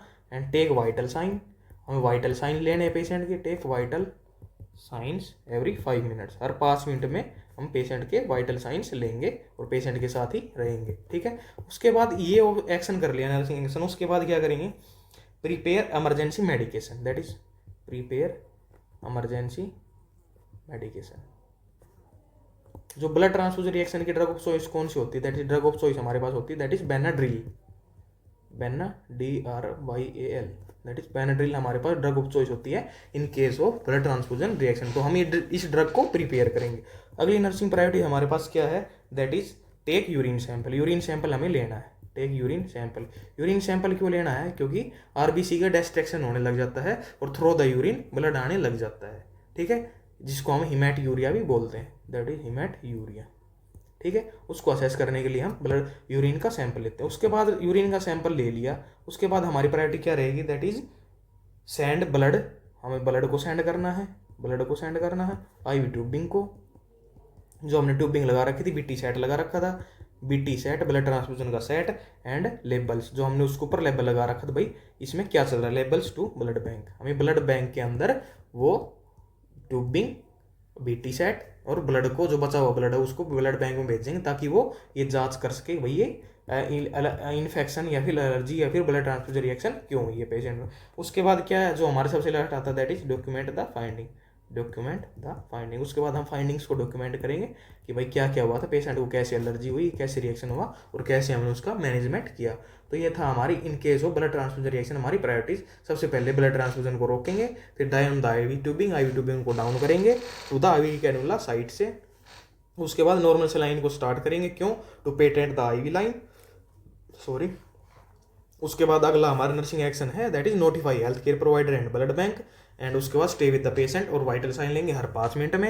इमरजेंसी मेडिकेशन को प्रिपेयर करेंगे, यूरिन सैंपल लेंगे और ब्लड बीटी सेट को आईवी ट्यूबिंग्स को हम ब्लड बैंक में सेंड कर देंगे और डॉक्यूमेंट द फाइंडिंग कर देंगे। अब ये ऑप्शन बताया गया है भाई notify the health care provider. भाई क्या कर लिया हमने, after stopping the blood transfusion stop कर दिया, उसके बाद हम क्या करेंगे, तो हम आ जाते हैं हमारे priorities, stop the blood transfusion. इसके बाद हमने क्या किया, down the IV tubing to IV line. अब ये जो भी ऑप्शन में दे रखा है उसको हम टिक कर देंगे, जैसे that is down the IV tubing, down देखिए रहा, ये रहा ऑप्शन हमारे पास, ये ऑप्शन रहा ट्यूबिंग, ये हमारा करेक्ट आंसर होगा इसमें, थर्ड हमारा आंसर हो गया, ठीक है। ऐसे अब मान लो ये ऑप्शन नहीं दिया रखा, ये थर्ड वाला ऑप्शन नहीं दिया होता तो हमारा आंसर क्या हो जाता, स्टार्ट नॉर्मल सलाइन। इसमें हमारा ऑप्शन हो जाता स्टार्ट एनएस, जिसमें ये इसमें भी दे रखा है। अब एनएस वाला ऑप्शन नहीं होता तो नोटिफाई हेल्थ केयर प्रोवाइडर, तो हमारे पास ये पहला ऑप्शन हमारा करेक्ट हो जाता। अगर हमारे पास ऑप्शन में ये तीसरा ऑप्शन नहीं दिया होता तो हमारा पहला ऑप्शन ठीक हो जाता।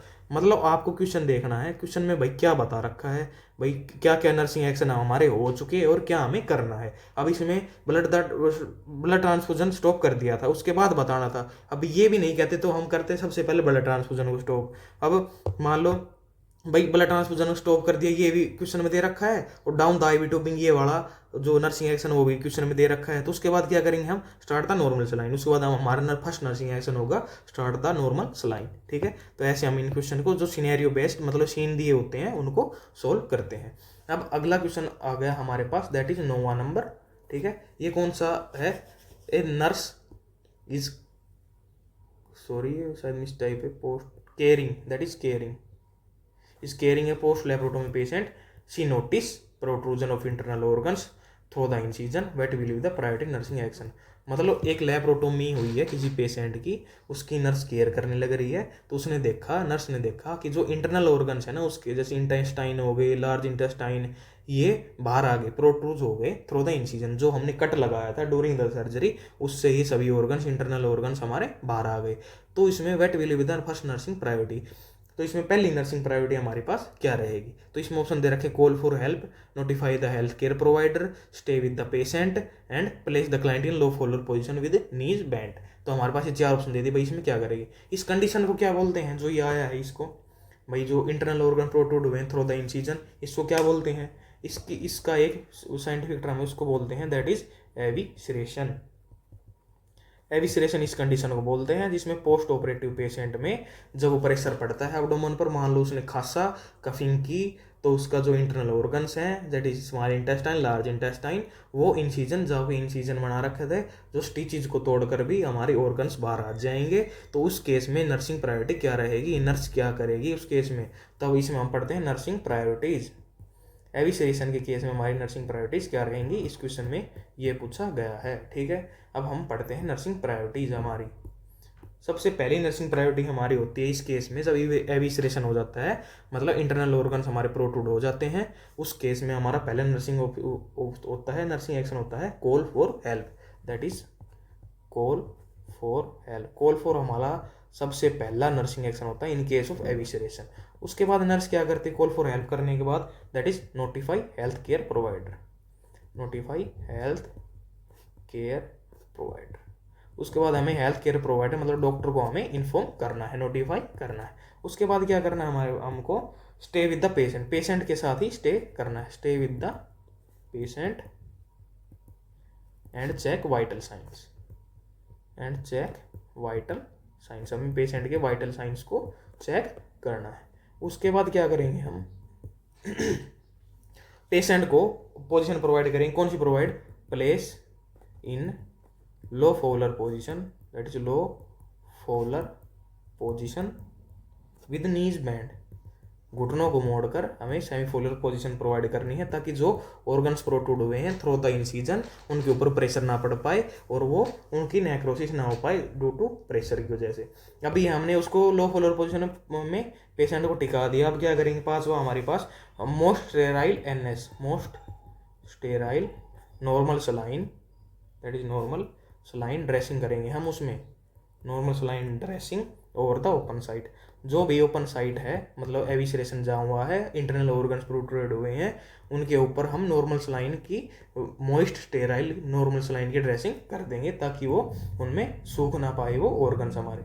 अगली नर्सिंग प्रायोरिटी हमारी क्या हो जाएगी भाई, हमने नॉर्मल सलाइन से स्टेराइल ड्रेसिंग उसकी कर दी। उसके बाद हमारा नर्सिंग एक्शन क्या रहेगा, चौथा, उसमें क्या करते हैं हम, take vital sign of the patient and assess for shock, that is take vital sign of the patient, patient का हमने वाइटल साइन लेना है, and assess for shock, and assess for shock, shock के लिए हमें पेशेंट को assess करना है।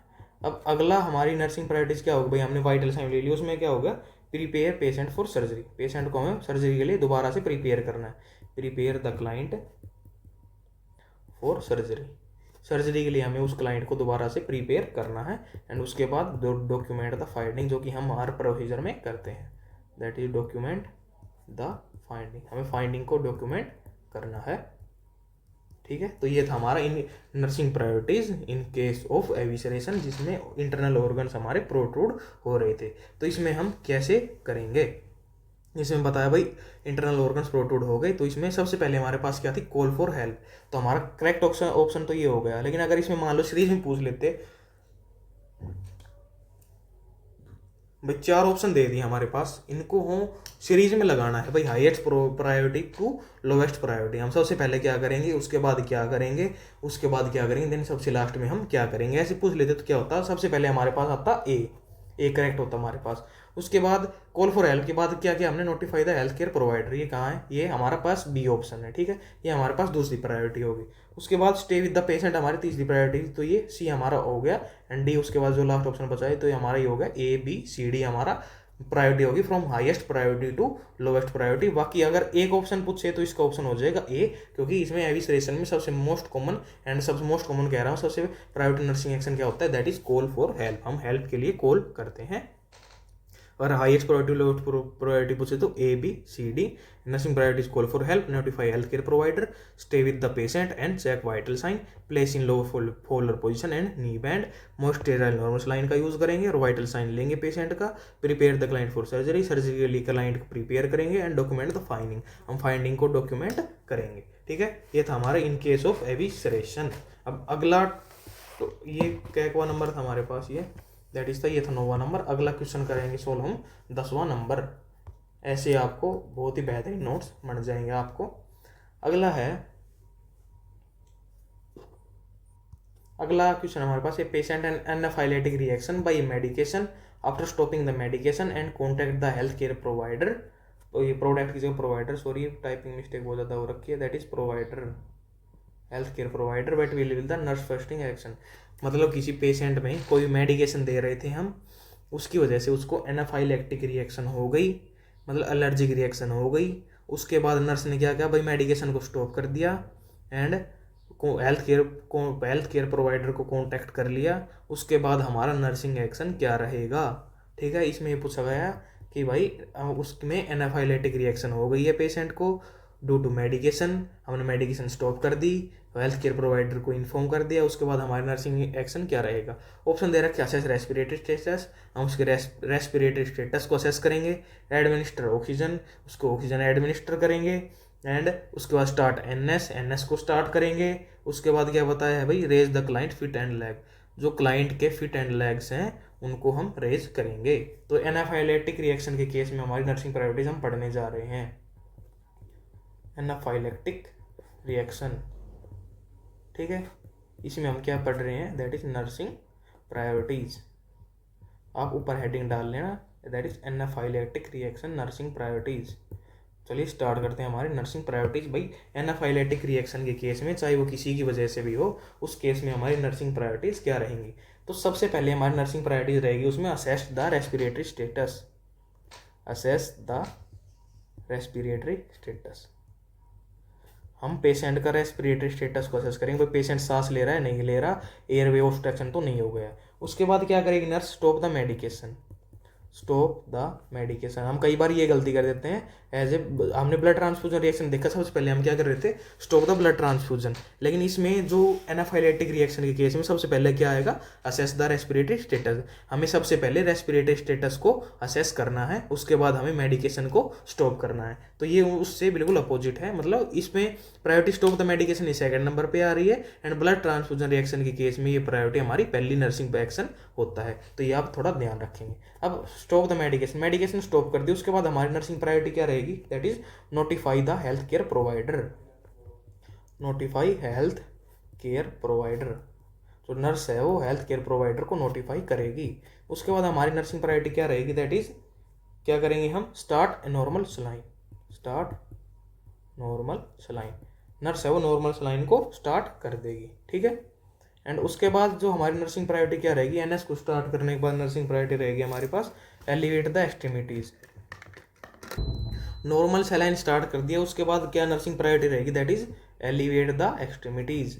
हमें एक्सट्रीमिटीज पेशेंट के हाथ और पैर हैं उनको हम एलिवेट कर देंगे ऑफ द क्लाइंट, क्लाइंट की एक्सट्रीमिटीज को हम एलिवेट कर देंगे। क्यों कर देंगे, क्योंकि जो एक्सट्रीमिटीज में ब्लड है, पेरिफेरल जो हमारा पेरिफेरल बॉडी में जो ब्लड है वो हमारे सेंट्रल बॉडी में आ सके, और जो हमारे वाइटल ऑर्गन है उनको प्रॉपर ब्लड सप्लाई मिल सके। इसका रैशनल ये होता है एक्सट्रीमिटीज को एलिवेट करने का। अगली नर्सिंग प्रायोरिटीज हमारी क्या रहेगी भाई, एक्सट्रीमिटीज को एलिवेट कर दिया, उसके बाद administer, that is administer prescribed medicine, prescribed medications.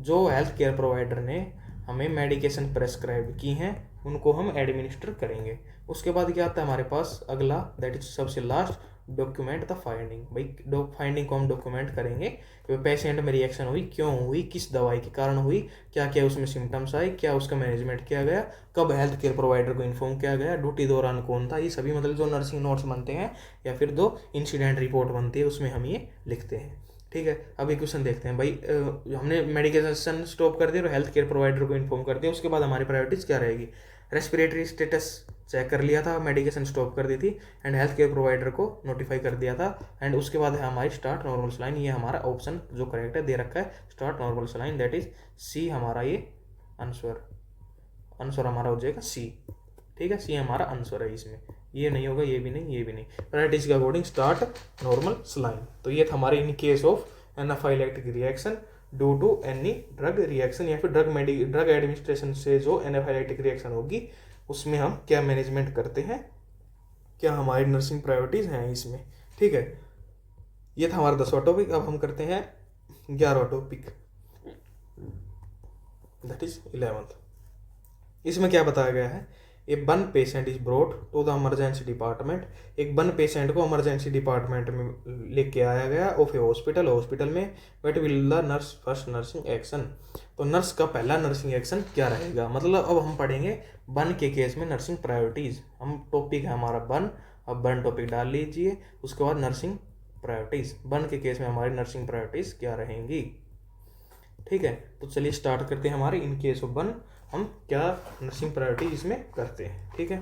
तो सबसे पहले हमारे पास पहली नर्सिंग प्रायोरिटी आती है हमारे पास, वो होती है assess respiratory status, assess respiratory status of the client. Client का हमें रेस्पिरेटरी स्टेटस को असेस करना है, ठीक है। अब रेस्पिरेटरी स्टेटस को असेस कर दिया, उसके बाद हम क्या करेंगे, सेकंड नर्सिंग एक्शन हमारे क्या रहेगा, administer oxygen, that is administer oxygen as prescribed, prescribe करेंगे, prescribed by health care provider.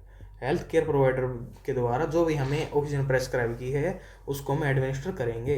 उसके बाद हमारी थर्ड नर्सिंग प्रायोरिटीज क्या रहेगी, check vital sign of the patient, check vital signs of the patient. Patient के हम वाइटल साइंस को check करेंगे। अगली नर्सिंग प्रायोरिटी हमारी क्या रहेगी चौथे नंबर पर, that is initiate IV line, initiate IV line. हमें आईवी लाइन स्टार्ट करेंगे, एंड उसके बाद चॉइस ऑफ फ्लूइड कौन सा होता है, and give fluid as prescribed prescribed किसके द्वारा, by health care provider. Mostly इसमें कौन सा देते हैं हम, RL होता है हमारा, fluid of choice in case of burn patient.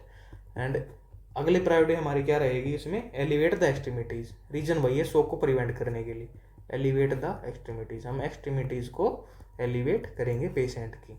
ठीक है, अगली नर्सिंग प्रायोरिटी हमारे पास क्या आ जाएगी, that is keep the patient warm, keep the patient warm.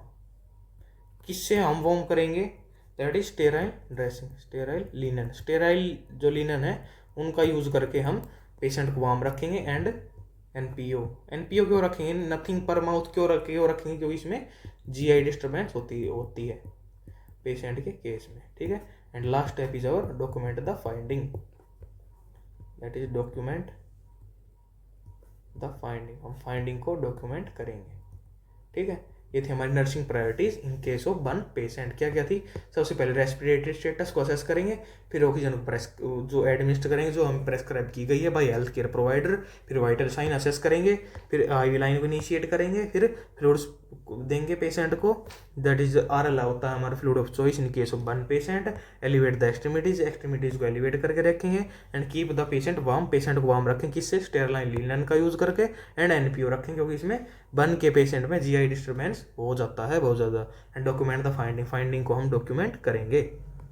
ठीक है, अब बर्न का पेशेंट हो, फर्स्ट नर्सिंग एक्शन हमने क्या बताया, assess respiratory status of the client, client का रेस्पिरेटरी स्टेटस को हम असेस करेंगे। इसमें कहीं दे रखा है, देखिए ये रखा रेस्पिरेटरी स्टेटस मतलब airway patency, that is ABC, airway breathing circulation. तो इसमें हमारा A ऑप्शन करेक्ट होगा, A answer is our A।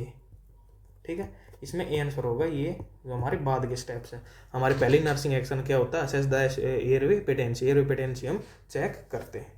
ठीक है, अब उसके बाद हमारा अगला है, ये कौन सा नंबर का क्वेश्चन था हमारा 11, हम आगे 12वें नंबर पे। ठीक है, अब कौन सी है, a nurse is assess a client of DVT, एक डीप वेन थ्रोम्बोसिस का क्लाइंट है। एंड सडनली क्लाइंट्स ने क्या डेवलप किया, सडनली ऑनसेट ऑफ डिस्पनिया का ऑनसेट हुआ है उसको, मतलब डिफिकल्टी इन ब्रीथिंग। एंड कफ, उसको खांसी आई है, हेमेसिस मतलब कफ में उसका ब्लड आया है। Tachypnoea, increase respiration rate and crackle sound मतलब उसमें फ्लूइड फिल हो गया है लंग्स में। What will be the nurse first nursing action, मतलब इसमें फर्स्ट हमारा नर्सिंग एक्शन क्या रहेगा, डीप वेन थ्रोम्बोसिस के केस में, जिसमें क्या डेवलप हो गया, डिस्निया, कफ, हिमेप्टिस एंड टैकिपनिया, और क्या क्या हो रहा है इसमें साथ साथ, दैट इज क्रैकल साउंड हो रही है इसमें। तो ये क्या हमारे पास केस है DVT का। DVT डीप वेन थ्रोम्बोसिस होता है, जिसमें वेन के अंदर थ्रोम्बस फॉर्मेशन हो जाता है, लेकिन वो अगर इफ थ्रोम्बस डिसलॉज, अगर थ्रोम्बस वहाँ से अपनी जगह से हट गया, then it convert into embolus, वो एम्बुलस में कन्वर्ट हो जाएगा। एंड क्या कोज करेगा, pulmonary embolism, that is pulmonary embolism, वो पेशेंट को पल्मोनरी एम्बोलिज्म कोज कर देगा DVT की वजह से। DVT में थ्रोम्बस बन रहा था वेन में, अगर वो थ्रोम्बस वहाँ से डिसलॉज हो गया ड्यू टू एनी रीजन, तो एम्बुलेंस में कन्वर्ट हो जाएगा और वो पल्मोनरी एम्बोलिज्म कोज कर देगा। इस क्वेश्चन में जो सॉरी इस क्वेश्चन में जो सिम्टम दिए गए हैं, that is dyspnoea, cough, haemoptysis, tachypnoea, crackle sound, ये सभी सिम्टम्स है पल्मोनरी एम्बोलिज्म के इसमें क्वेश्चन में सिम्टम्स दिए गए हैं। तो हमें पल्मोनरी एम्बोलिज्म के केस में नर्सिंग प्रायोरिटीज पढ़नी है। ठीक है, क्या पढ़ना हमें, नर्सिंग प्रायोरिटीज किस केस में, इन केस ऑफ पल्मोनरी एम्बोलिज्म। ठीक है, नर्सिंग प्रायोरिटीज हमारी क्या रहेंगी इन केस ऑफ पल्मोनरी एम्बोलिज्म। तो उसमें सबसे पहले हमारे पास नर्सिंग प्रायोरिटी आती है कि भाई क्या आती है, पल्मोनरी एम्बोलिज्म में DVT था, उसको पल्मोनरी एम्बोलिज्म हो गया, ये सिम्टम है, तो नर्स क्या करेगी, सबसे पहले क्या करेगी, notify the health care provider, notify health care provider and rapid response team, जो कि फॉरन में होते हैं, हमारे पास नहीं होते। रैपिड रिस्पॉन्स टीम को हम नर्स नोटिफाई करेगी। उसके बाद क्या प्रायोरिटीज रहेगी हमारे पास ना, भाई हेल्थ केयर प्रोवाइडर को नोटिफाई कर दिया, अब क्या रहेगा, रीअश्योर द पेशेंट, क्योंकि उसमें सीवियर चेस्ट पेन होता है। रीअश्योर द पेशेंट को रीअश्योर करेगी, मतलब उसको मोटिवेट करेगी। And elevate head end of the bed, मतलब इसमें अगर हम स्पेशली बात करें तो इसमें डूरेंट पोजीशन दी जाती है, अब अगली नर्सिंग प्रायोरिटी हमारी क्या आएगी, that is administer oxygen, administer oxygen as prescribed by health care provider. Health care provider द्वारा जो ऑक्सीजन प्रेस्क्राइब किया उसको हम एडमिनिस्टर करेंगे। अब चौथी हमारी नर्सिंग प्रायोरिटीज क्या होती है भाई, हमने भाई हेल्थ केयर प्रोवाइडर को भी इन्फॉर्म कर दिया, क्लाइंट को रीअश्योर भी कर लिया और ऑक्सीजन भी एडमिनिस्टर कर दिया। अब उसके बाद क्या करेंगे हम, assess vital sign and lung sound, that is assess vital sign, हम वाइटल साइंस को असेस करेंगे एंड लंग साउंड, जो फेफड़ों की हमारी साउंड है नॉर्मल अब नॉर्मल लंग्स साउंड, हम उसको नर्स उसको असेस करेगी। उसके बाद नर्स क्या करेगी भाई, साउंड्स को असेस कर लिया, उसके बाद क्या करेगी nurse, prepare for ABG, prepare for arterial blood gas analysis, ABG analysis के लिए नर्स को प्रिपेयर करेगी। उसके बाद क्या करेगी, छठा नर्सिंग एक्शन हमारे पास क्या हो जाएगा, that is prepare the medication, prepare the medication for preparing therapy,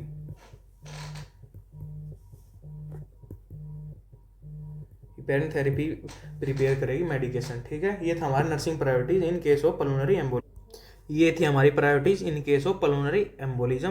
तो ये क्वेश्चन क्या था भाई, उसमें ये सिम्टम्स बताए गए थे। उसके बाद नर्स की पहली प्रायोरिटी क्या रहेगी, तो इसमें पहली प्रायोरिटी क्या रहेगी, notify health care provider and rapid response team. ठीक है, तो ये हमारा ऑप्शन ए में बताया गया, that is option A answer हो जाएगा, इसका आंसर ऑप्शन ए इसका करेक्ट आंसर हो जाएगा। ये सिम्टम दे रखे थे, डीवीटी की वजह से पल्मोनरी एम्बोलिज्म पेशेंट में हुआ था, तो नोटिफाई हेल्थ केयर प्रोवाइडर। अब मान लो क्वेश्चन में आ जाता, ऑप्शन दे दिए एंड नर्स ने हेल्थ केयर प्रोवाइडर को इन्फॉर्म कर दिया, उसके बाद हमारा अगला नर्सिंग एक्शन क्या रहेगी, तो उसमें हमारा हो जाता पेशेंट को रीअश्योर करना है और elevate head end of the bed, bed का हेड एंड हम एलिवेट कर दें, तो उसमें हमारा बी ऑप्शन करेक्ट हो जाता। ठीक है, अब हमारा ए ऑप्शन करेक्ट, 12 हो गए हमारा। अब है अगला हमारा 13वां, दैट इज 13। ये क्वेश्चन है, a nurse is going to perform respiratory suctioning of a client just before inserting the catheter, what is the nursing action that will be performed by a nurse। ठीक है, nurse के द्वारा respiratory suctioning की जा रही है, तो वो कैथेटर को इंसर्ट करने से पहले बिफोर मतलब क्या नर्सिंग एक्शन हमारा रहेगा। तो अब इसमें क्या पूछा गया है, इस क्वेश्चन में हम क्या पढ़ेंगे, जो सक्शनिंग है रेस्पिरेटरी सक्शनिंग है उस केस में हमारी नर्सिंग प्रायोरिटीज क्या रहती हैं। ठीक है, that is explain the procedure, पहला ऑप्शन है। दूसरा है हमारा परफ्यूम हैंड हाइजीन। तीसरा है हमारा हाइपर ऑक्सीजनेट द क्लाइंट। चौथा ऑप्शन हमारा assist the client to the upright position. ठीक है, तो हम पढ़ते हैं सक्शनिंग में nursing priorities, suctioning nursing priorities, nursing priorities पढ़ते हैं हम सक्शनिंग में। ठीक है, सबसे पहले नर्सिंग प्रायोरिटी हमारी क्या होती है इन केस ऑफ सक्शनिंग, वो होती है explain procedure to the client, explain procedure to the client, client को हम पूरा प्रोसीजर को एक्सप्लेन करेंगे। उसके बाद सेकंड प्रायोरिटी हमारी क्या रहेगी, that is provide upright position, provide upright या फिर सेमीफोलर पोजीशन, इसको सेमीफोलर पोजीशन भी बोलते हैं, semi Fowler position, but neck is hyperextended, is hyperextended, जिसको हम रोज पोजीशन भी बोलते हैं। ठीक है, अब अगली प्रायोरिटी हमारी क्या रहेगी, पोजीशन प्रोवाइड कर दिया हमने पेशेंट को। अगली नर्सिंग प्रायोरिटी हमारे पास हैंड हाइजीन परफॉर्म करेंगे, हैंड हाइजीन परफॉर्म एंड डोनिंग, डोनिंग क्या होता है हमारे, डोनिंग द पीपीई, मतलब पीपीई किट को वियर करना ही हमारी डोनिंग टर्म कहलाती है। भाई हैंड हाइजीन कर लिया, उसके बाद क्या नर्सिंग प्रायोरिटी हमारी prepare the suction machine and start the machine, that is prepare the suction machine, suction machine and start the machine, हम मशीन को प्रिपेयर करेंगे और मशीन को स्टार्ट कर देंगे। ठीक है, अगली नर्सिंग प्रायोरिटी हमारी क्या बन जाएगी, उसमें hyper oxygenate the patient, that is hyper oxygenate the patient, हमें हाइपर ऑक्सीजनेट द क्लाइंट, हमें क्लाइंट को हाइपर ऑक्सीजनेट करना है बिफोर स्टार्टिंग द सक्शन। अब अगली प्रायोरिटी क्या है भाई, पेशेंट को क्लाइंट को हाइपर ऑक्सीजनेट कर दिया, अब क्या करेंगे, insert suction catheter after applying water based jelly, या फिर और उसको विदाउट प्रेशर हम इंसर्ट करेंगे। Insert suction catheter without pressure, इस टर्म को आप याद रखेंगे, विदाउट प्रेशर, क्योंकि हमें इंसर्ट करते हुए कभी भी सक्शन कैथेटर पर प्रेशर नहीं लगाना। And after apply water based jelly लगाकर हमें कैथेटर सक्शन कैथेटर को इंसर्ट करना है, लेकिन हमें प्रेशर नहीं लगाना। ठीक है, प्रेशर कब लगाएंगे? अब अगली नर्सिंग प्रायोरिटी हमारी इसके बाद क्या रहेगी? That is apply suction pressure. अब अप्लाई करेंगे हम सक्शन प्रेशर जब हमने पूरा सक्शन कैथेटर इंसर्ट कर दिया, अप्लाई सक्शन प्रेशर, उसके बाद हम सक्शन प्रेशर लगाएंगे ड्यूरिंग कब?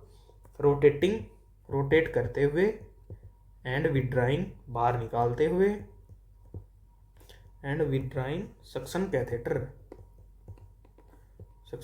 कितनी देर के लिए? दैट इज 10 सेकेंड के लिए। 10 सेकेंड से ऊपर हम कभी भी सक्शन नहीं करते हैं। अब अगली नर्सिंग प्रायोरिटी क्या है भाई? हमने सक्शन प्रेशर लगा दिया, उसके बाद हम नर्सिंग प्रायोरिटी क्या है? उसके बाद फिर से हाइपर ऑक्सीजनेट करेंगे, that is hyper oxygenate the client. हम क्लाइंट को दोबारा से हाइपर ऑक्सीजनेट करते हैं इन केस ऑफ सक्शन कैथेटर। फिर उसके बाद क्या करेंगे हम? आईवैक्स, दैट इज नोवी नर्सिंग प्रायोरिटी हमारी क्या? लिसन द ब्रेथ साउंड को हम लिसन करेंगे, सुनेंगे। ये हमारी नर्सिंग प्रायोरिटीज़ है इन केस ऑफ रेस्पिरेटरी सक्शन, जिसमें सबसे पहले प्रोसीजर को एक्सप्लेन करेंगे, अपराइट पोजीशन प्रोवाइड करेंगे, हैंड हाइजीन करेंगे, सक्शन मशीन को प्रिपेयर करेंगे और स्टार्ट करेंगे, क्लाइंट को हाइपर ऑक्सीजनेट करेंगे, सक्शन कैथेटर को इंसर्ट करेंगे, लेकिन हम प्रेशर नहीं लगाएंगे। फिर इंसर्ट करने के बाद हम प्रेशर को अप्लाई करेंगे। कब करेंगे? कैथेटर को रोटेटिंग एंड विड्राइंग करते हुए हम लगाएंगे। 10 सेकेंड से ऊपर हमें सक्शन करना नहीं है, मेनली 5 से 10 सेकेंड हम सक्शन करते हैं। फिर क्लाइंट को हाइपर ऑक्सीजनेट करेंगे and listen the breath sound, फिर उसकी ब्रेथ साउंड सुनेंगे। ठीक है, अब क्वेश्चन में क्या पूछा था भाई? रेस्पिरेटरी सक्शन कर रही है नर्स, तो पहला बिफोर इंसर्ट करने से पहले, कैथेटर को इंसर्ट करने से पहले नर्सिंग एक्शन क्या रहेगा? तो हम कैथेटर इंसर्ट कहाँ कर रहे थे? ये रहा कैथेटर इंसर्ट, हम 6 स्टेप में कर रहे थे। 5 स्टेप हमारा हाइपर ऑक्सीजनेट द क्लाइंट, तो हमारा ऑप्शन हो जाएगा hyperoxygenate the client. Answer is C, दैट हमारा आंसर क्या रहेगा? Answer is C. ठीक है, सी हमारा आंसर हो जाएगा, हाइपर ऑक्सीजनेट द क्लाइंट। बाकी ऑप्शन हमारी प्रायोरिटीज नहीं रहेंगे। ठीक है, तो ये हमारा 13वां प्रोसीजर जिसमें रेस्पिरेटरी सेक्शन हमने पढ़ा। अब हमारा 14वां नंबर है। ठीक है, अगला है a client is undergoing liver biopsy after explaining the procedure to the client what will be the next nursing action. मतलब पेशेंट है वो लीवर बायोप्सी की होनी है उसकी, हमने उसको एक्सप्लेन कर दिया है प्रोसीजर, भाई कैसे आपका प्रोसीजर होगा, उसके बाद नर्सिंग एक्शन क्या रहेगा। फिर पहला ऑप्शन है position the client spine with right head upper abdomen expose to the client और right arm is raised extended behind the left. मतलब हमें उस पेशेंट को राइट साइड की तरफ से उसका राइट हैंड है वो उसकी जो सर के पीछे लगाना है और एब्डोमेन को बिल्कुल एक्सपोज करना है, ताकि हम लीवर बायोप्सी आराम से उसकी ले सके। ठीक है, अगला है ensure that inform consent has been taken. भाई उसका कंसेंट लिया गया है ये या नहीं लिया गया, उसको हम इंश्योर करेगी नर्स। अगला ऑप्शन है हमारा assist the client into right lateral और साइड लाइन पोजीशन। असिस्ट करेगी क्लाइंट को राइट लेटरल पोजीशन प्रोवाइड करने में या फिर साइड लाइन पोजीशन प्रोवाइड करने में। रिमेन विद द क्लाइंट के साथ रहेगी। ठीक है, अब लीवर बायोप्सी के केस में अभी हमारी है लीवर बायोप्सी कहाँ होती है? That is right side 8th to 9th intercostal space के बीच में, intercostal space between 8th and 9th intercostal space के बीच में हमारी लीवर बायोप्सी होती है राइट साइड में। ठीक है, अब इसमें नर्सिंग प्रायोरिटीज क्या है? हमारी nursing priorities in case of liver biopsy हमारी क्या क्या नर्सिंग प्रायोरिटीज हैं इसमें। ठीक है, अब चलिए स्टार्ट करते हैं nursing priorities in case of liver biopsy, जिसमें पहली हमारी नर्सिंग प्रायोरिटी क्या है हमारी? That is explain the procedure. हम क्लाइंट को प्रोसीजर को एक्सप्लेन करेंगे, एक्सप्लेन द प्रोसीजर एक्सप्लेन कर दिया। उसके बाद नर्सिंग प्रायोरिटी क्या है हमारी? That is inform consent has ensure that inform consent has been taken. हमने इन्फॉर्म कंसेंट ले लिया है, पेशेंट से। ठीक है, ये एंश्योर करेंगे। तीसरी नर्सिंग प्रायोरिटी क्या है हमारी? उसको पोजीशन प्रोवाइड करेंगे, जो कि हमारा पहला ऑप्शन दे रखा है, दैट इज ऑप्शन ए में दे रखा है, वो आप वहाँ से देख लेना। अगली प्रायोरिटी हमारी क्या है? हमने पेशेंट को पोजीशन प्रोवाइड कर दी, उसके बाद क्या करेंगे हम? असिस्ट द प्रोसीजर में हम असिस्ट करवाएंगे, assist the procedure and remain with the client, client के साथ ही रहेंगे, remain the client.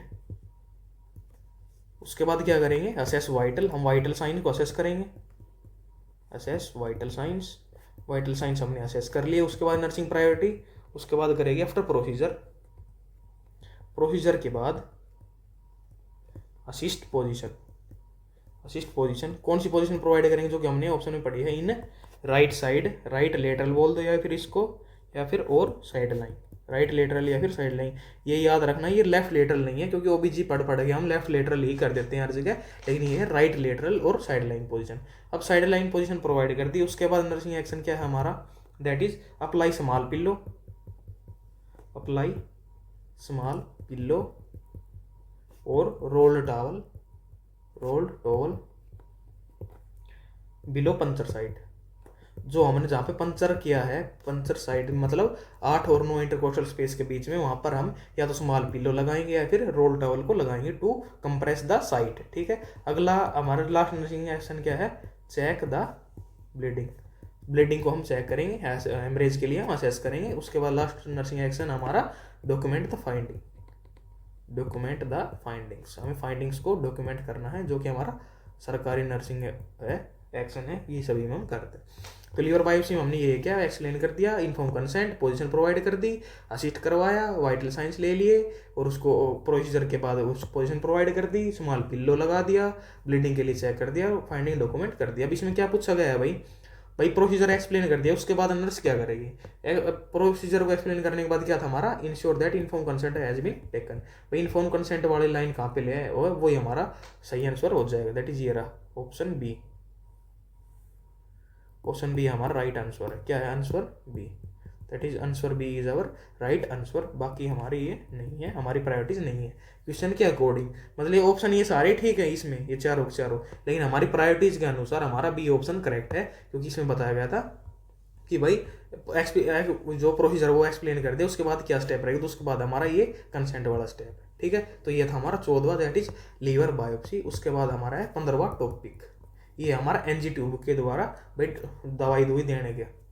A nurse is going to administer medication, nurse medication administer कर रही है via NG tube, NG tube के थ्रू एडमिनिस्टर कर रही है मेडिकेशन सिग्नर्स। After dissolving the medication in 15 to 30 ml of water, 15 से 30 ml वाटर में नर्स ने मेडिकेशन को डिजोल्व कर दिया। अगली नर्सिंग एक्शन हमारा क्या रहेगा, ठीक है, अब क्या रहेगा ये हमारे एनजी ट्यूब फीडिंग की। ठीक है, एनजी ट्यूब फीडिंग में नर्सिंग प्रायोरिटीज हमारी क्या रहती है, चलो ये पढ़ते हैं। एनजी ट्यूब फीडिंग प्रायोरिटीज क्या है, NG tube feeding priority, feeding nursing priorities, ये आप एडिंग डाल लीजिए, इसके नोट्स बनाते हैं। चलो ठीक है, इसमें पहली प्रायोरिटी नर्सिंग प्रायोरिटी हमारी क्या रहेगी, दैट इज सबसे पहले पढ़ते हैं check health care provider prescription. हमें हेल्थ केयर प्रोवाइडर के प्रिस्क्रिप्शन को चेक करना है। हेल्थ केयर प्रोवाइडर प्रिस्क्रिप्शन, भाई कौन सी ड्रग प्रिस्क्राइब की है, कौन सी मेडिकेशन प्रिस्क्राइब की है। उसके बाद जो अगली नर्सिंग प्रायोरिटी है वो क्या है, प्रिपेयर द मेडिकेशन, हमें मेडिकेशन को प्रिपेयर करना है। मतलब अगर वो टैबलेट फॉर्म में है तो उसको क्रश करेंगे, कैप्सूल फॉर्म में है तो उसको ओपन करके डाल लेंगे हम। ठीक है, अब अगली नर्सिंग प्रायोरिटी क्या भाई, नर्सिंग मेडिसिन को प्रिपेयर कर लिया, जब वो चाहिए कैप्सूल हो या टैबलेट प्रिपेयर कर लिया। ठीक है, अब देखिए ये अगला पॉइंट है, ensure that medication that is to be given, that is to be given, जो हमें मेडिसिन देनी है, कैन बी क्रश्ड, उसको क्रश कर लिया गया हो, and capsule can be given, और या फिर उसको कैप्सूल दिया जा रहा है, कैप्सूल कैन बी गिवन। ठीक है, ये हमने उसको एंश्योर कर लिया भाई कौन सी दवाई दी जा रही है। अगला नर्सिंग एक्शन क्या है हमारा चौथा, उसको क्या देखेंगे, dissolve the medication in 15 to 30 ml of water, that is हम उस दवाई को मिलाएंगे, dissolve the medicine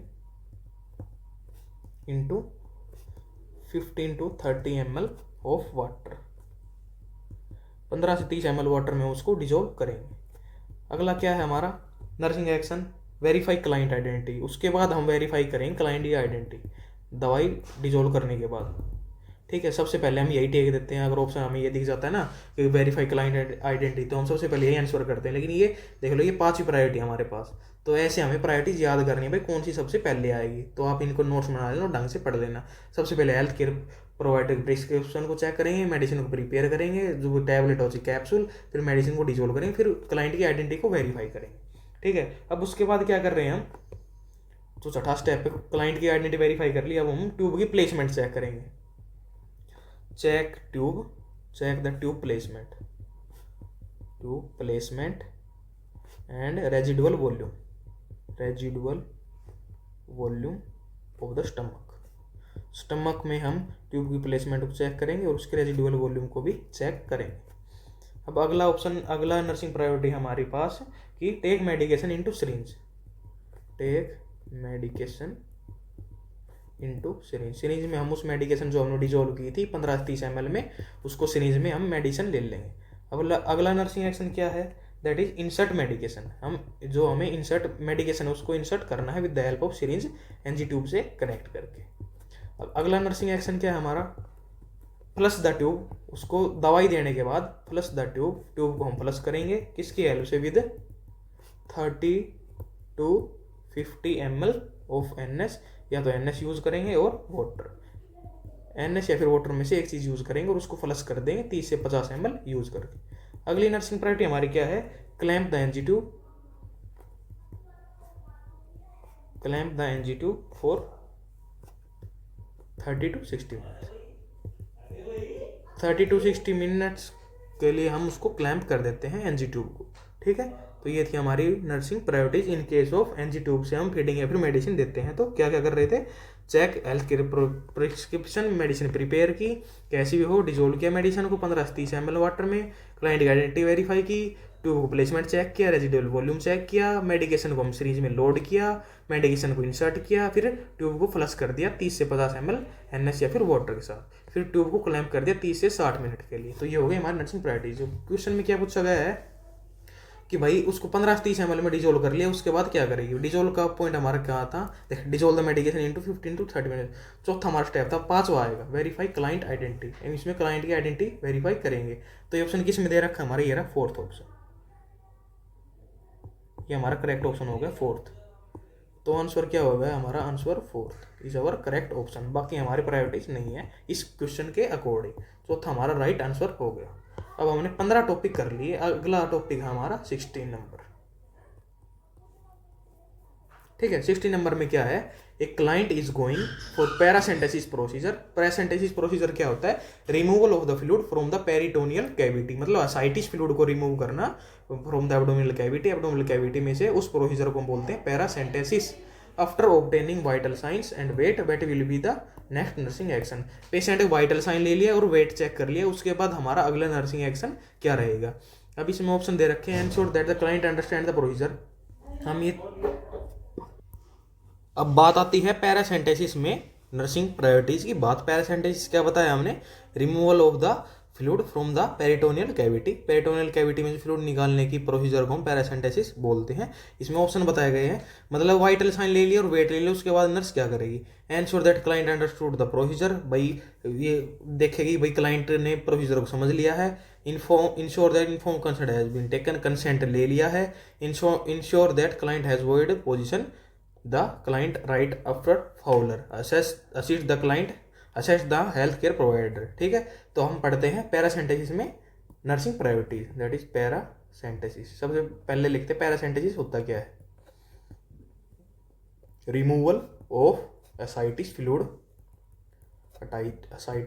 from peritoneal cavity. Peritoneal cavity में से एसाइटिस फ्लूइड को रिमूव करने को हम पैरासेंटेसिस बोलते हैं। अब इसमें नर्सिंग प्रायोरिटीज आती हैं। भाई नर्सिंग प्रायोरिटीज हमारी क्या होती हैं इस केस में, ठीक है, इसको हम पढ़ते हैं। तो सबसे पहले नर्सिंग प्रायोरिटी होती है, वो क्या होती है इन केस ऑफ पैरासेंटेसिस, वो होती है explain the procedure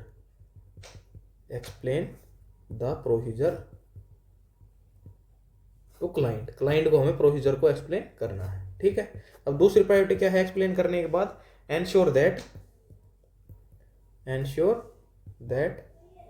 informed consent has been taken inform consent ले लिया गया है, इसको हमें एंश्योर करेगी नर्स। ठीक है, अब तीसरी नर्सिंग प्रायोरिटी हमारी क्या है भाई, ये भी पता कर लिया कंसेंट लिया है नहीं लिया, उसके बाद क्या करेगी, check vital sign, check vital sign and weight of the patient, weight of the patient, patient की वाइटल साइन एंड वेट को चेक करेगी नर्स। अगली प्रायोरिटी क्या है हमारी, चेक करने के बाद ensure that, ensure that patient has void, भाई पेशेंट ने वॉइडिंग प्रोसेस कर ली है, पेशेंट हैज वॉइड। क्यों क्यों करते हैं, do to prevent bladder puncture accidentally, bladder puncture accidentally, मतलब ब्लैडर पंचर ना हो जाए एक्सीडेंटली, उसको प्रिवेंट करने के लिए पेशेंट को बोलेंगे भाई आप वॉइड कर लो। उससे पहले पोजीशन कौन सी प्रोवाइड करेंगे उसको, अपराइट पोजीशन हम प्रोवाइड करेंगे इन केस ऑफ पैरासेंटेसिस। ठीक है, उसके बाद पोजीशन प्रोवाइड कर दिया। अगली नर्सिंग रिस्पॉन्सिबिलिटी क्या है, assist in procedure, that is हम प्रोसीजर में असिस्ट करेंगे, असिस्ट इन प्रोसीजर, प्रोसीजर में असिस्ट किया एंड चेक वाइटल्स, और वाइटल साइंस को चेक किया। ठीक है, वाइटल साइंस को चेक करके अगली नर्सिंग प्रायोरिटी हमारी क्या रहेगी, that is dressing at puncture site. हमें जो पंचर साइट की है, जहाँ पे पंचर किया है उस वहाँ पर हम ड्रेसिंग करेंगे, कंप्रेसिव ड्रेसिंग पंचर साइट। ठीक है, अगली नर्सिंग प्रायोरिटी क्या है, ड्रेसिंग कर दिया हमने, उसके बाद क्या करेंगे, check vital sign, check vital sign and wait, and wait, फिर से वाइटल साइन चेक करेंगे ना, वेट चेक करेंगे। क्यों करेंगे भाई, प्रोसीजर से पहले वेट चेक किया था कितना है, प्रोसीजर के बाद चेक करेंगे वेट कितना है, ताकि हम ये अंदाजा लगा सके भाई कितना फ्लूइड हमने निकाला है। अगली नर्सिंग प्रायोरिटी क्या है भाई, मेजर द फ्लूइड, हम फ्लूइड को मेजर करेंगे, measure the fluid quantity, fluid quantity, fluid की क्वांटिटी को हम मेजर करेंगे भाई कितना फ्लूइड हमने निकाला है। ठीक है, 1000 ml से कम ही निकालेंगे टू प्रिवेंट शॉक, शॉक को प्रिवेंट करने के लिए हम हमेशा 1 लीटर से कम ही फ्लूइड निकालेंगे, 1 लीटर या फिर उससे कम ही फ्लूइड निकालेंगे, ये बात आप हमेशा याद रखिएगा। अब ये हो गया, तो उसके बाद करेंगे क्या करेंगे, अगली रिस्पॉन्सिबिलिटी है सेंड द सैंपल्स, जो असाइटिस फ्लूइड निकाला हमने टू लेबोरेटरी, हमको उसको लेबोरेटरी में सेंड कर देंगे। तो ये थी हमारी nursing priorities in case of paracentesis. ठीक है, क्या क्या थी भाई, प्रोसीजर एक्सप्लेन किया, inform consent, vital sign check किया, वेट किया पेशेंट का, भाई ये चेक किया पेशेंट ने वॉइड किया है नहीं किया, राइट पोजीशन प्रोवाइड करी, प्रोसीजर में असिस्ट किया, वाइटल साइन चेक किए, ड्रेसिंग कर दी पंचर साइट पे, वाइटल साइन दोबारा से लिए, वेट चेक किया एंड फ्लूइड क्वांटिटी नापी, भाई कितना है 1000 ml से हम कम निकालते हैं, और सैंपल्स को लेबोरेटरी में सेंड कर दिया। अब क्वेश्चन में क्या है कि भाई उसमें क्या क्या हो गया था, वाइटल साइन ले लिए थे और वेट चेक कर लिया था, उसके बाद क्या क्या प्रोसीजर है भाई, वाइटल साइन ले लिया चेक कर लिया, तो क्या है, ensure that patient has void, ये ऑप्शन हमारा जहाँ भी है वो सही है। तो इसमें कौन सा है, वॉइड वाला कौन सा है, वो हमारा C, that is C is our correct option of this question. ठीक है, सी हमारा करेक्ट आंसर, तो आंसर हो गया इसका कौन सा, सी, सी आंसर इसका करेक्ट हो गया, क्योंकि इसमें प्रायोरिटी पूछी थी कि भाई वाइटल साइन चेक कर लिया, वेट चेक कर लिया, तो अगली प्रायोरिटी हमारी यही आती है। ठीक है, ये हमारा कवर हो गया पैरासेंटेसिस। कौन से नंबर वाला टॉपिक था ये, पैरासेंटेसिस हमारा 16वां नंबर था। अब बात आती है 17वें नंबर पे। ठीक है, 17वां है हमारा हीमोडायलिसिस का। ठीक है, अब हीमोडायलिसिस की नर्सिंग प्रायोरिटीज पढ़ते हैं। हीमोडायलिसिस नर्सिंग प्रायोरिटी क्या क्या होती है, एक client receiving haemodialysis, haemodialysis receive कर रहा है patient, develop dyspnoea, difficulty in breathing, chest pain हुआ है उसको, hypotension condition, cyanosis, anxiety after stopping haemodialysis, और हमने हीमोडायलिसिस को स्टॉप कर दिया, what will be done first next nursing. मतलब डायलिसिस कर रहे थे किसी पेशेंट में, हीमोडायलिसिस दो तरह के होते हैं, haemodialysis and peritoneal dialysis. Patient में हीमोडायलिसिस चल रहा था, उसको क्या डेवलप हो गया, shortness of breath, chest pain develop हो गया and hypotension and cyanosis develop हो गई उसमें, एंड एंजाइटी।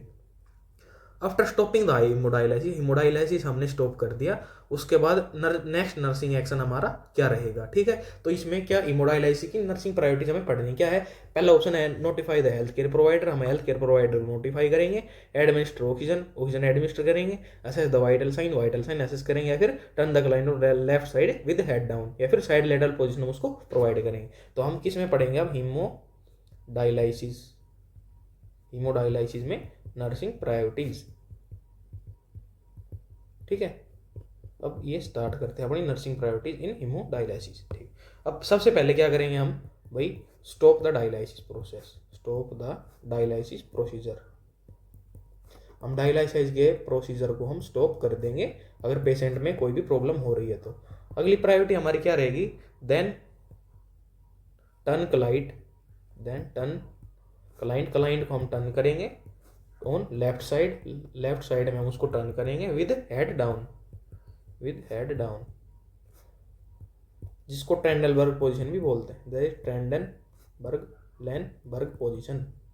ट्रेंडलबर्ग पोजीशन उसको हम बोलते हैं, ठीक है। एंड उसके बाद क्या करते हैं हम, तीसरी नर्सिंग प्रायोरिटी हमारी क्या रहेगी, notify to health care provider, that is notify to health care provider को हमने नोटिफाई कर दिया। फिर क्या किया हमने अगली प्रायोरिटी में, administer, that is administer oxygen as prescribed by health care provider ने जितनी भी ऑक्सीजन एडमिनिस्टर करने के लिए बोला है उतनी हम उसको एडमिनिस्टर करते हैं। अगली नर्सिंग प्रायोरिटी क्या है, इसमें हम क्या करेंगे, चेक वाइटल साइन, पेशेंट के वाइटल साइन चेक करेंगे, check vital sign. And then last, सबसे लास्ट क्या होता है हमारा, डॉक्यूमेंट द फाइंडिंग्स, हम फाइंडिंग्स को डॉक्यूमेंट करेंगे, हमने क्या क्या मिला, नर्सिंग नोट्स हम डाल लेंगे। तो हीमोडायलिसिस में क्या किया, पहले डायलिसिस को स्टॉप कर दिया, पेशेंट को टर्न कर दिया टर्नल पोजीशन में, हेल्थ केयर प्रोवाइडर को नोटिफाई कर दिया, ऑक्सीजन एडमिनिस्टर कर दी, वाइटल साइन चेक कर दिया और डॉक्यूमेंट फाइंडिंग कर दी। अब क्वेश्चन में क्या पूछ रहा था भाई, उसको ये सिम्टम्स आ रहे थे और हमने डायलिसिस को स्टॉप कर दिया, स्टॉप करने के बाद क्या हमारा अगली वो है, तो उसमें क्या है, स्टॉप कर दिया, उसके बाद है then turn the client on left Trendelenburg position में उसको कर देंगे, health care notify the health care provider को हमने कर दिया, उसके बाद टर्न द क्लाइंट। तो ये हमारा हो गया आंसर इज डी आंसर हमारा करेक्ट आंसर हो गया इस क्वेश्चन का, ठीक है। तो ये हमारी 17वीं कंडीशन थी हेमोडायलिसिस की, इसमें नर्सिंग प्रायोरिटीज क्या होती हैं, ये हो नहीं सकता, अकॉर्डिंग टू क्वेश्चन हमारा डी आंसर हमारा राइट हो जाएगा, ठीक है। तो ये थे आज के हमारा टॉपिक्स, और अब जो बाकी टॉपिक्स बच गए उनको हम अगली क्लास में कवर करेंगे। मोस्टली अराउंड 50 to 60 टॉपिक्स हम इसमें कवर करेंगे, जिसमें इसी तरह आपको नोट्स प्रोवाइड करेंगे, और इन नोट्स की PDF आपको हमारे टेलीग्राम चैनल पर मिल जाएगी, टेलीग्राम चैनल पर, जिसका नाम क्या है, टेलीग्राम चैनल PDF मिल जाएंगे टेलीग्राम चैनल पर, इसका नाम है एम्स नर्सिंग नोट्स हमारे टेलीग्राम चैनल का नाम है। And link is in description में लिंक है हमारा, ठीक है। Thank you and please subscribe my channel.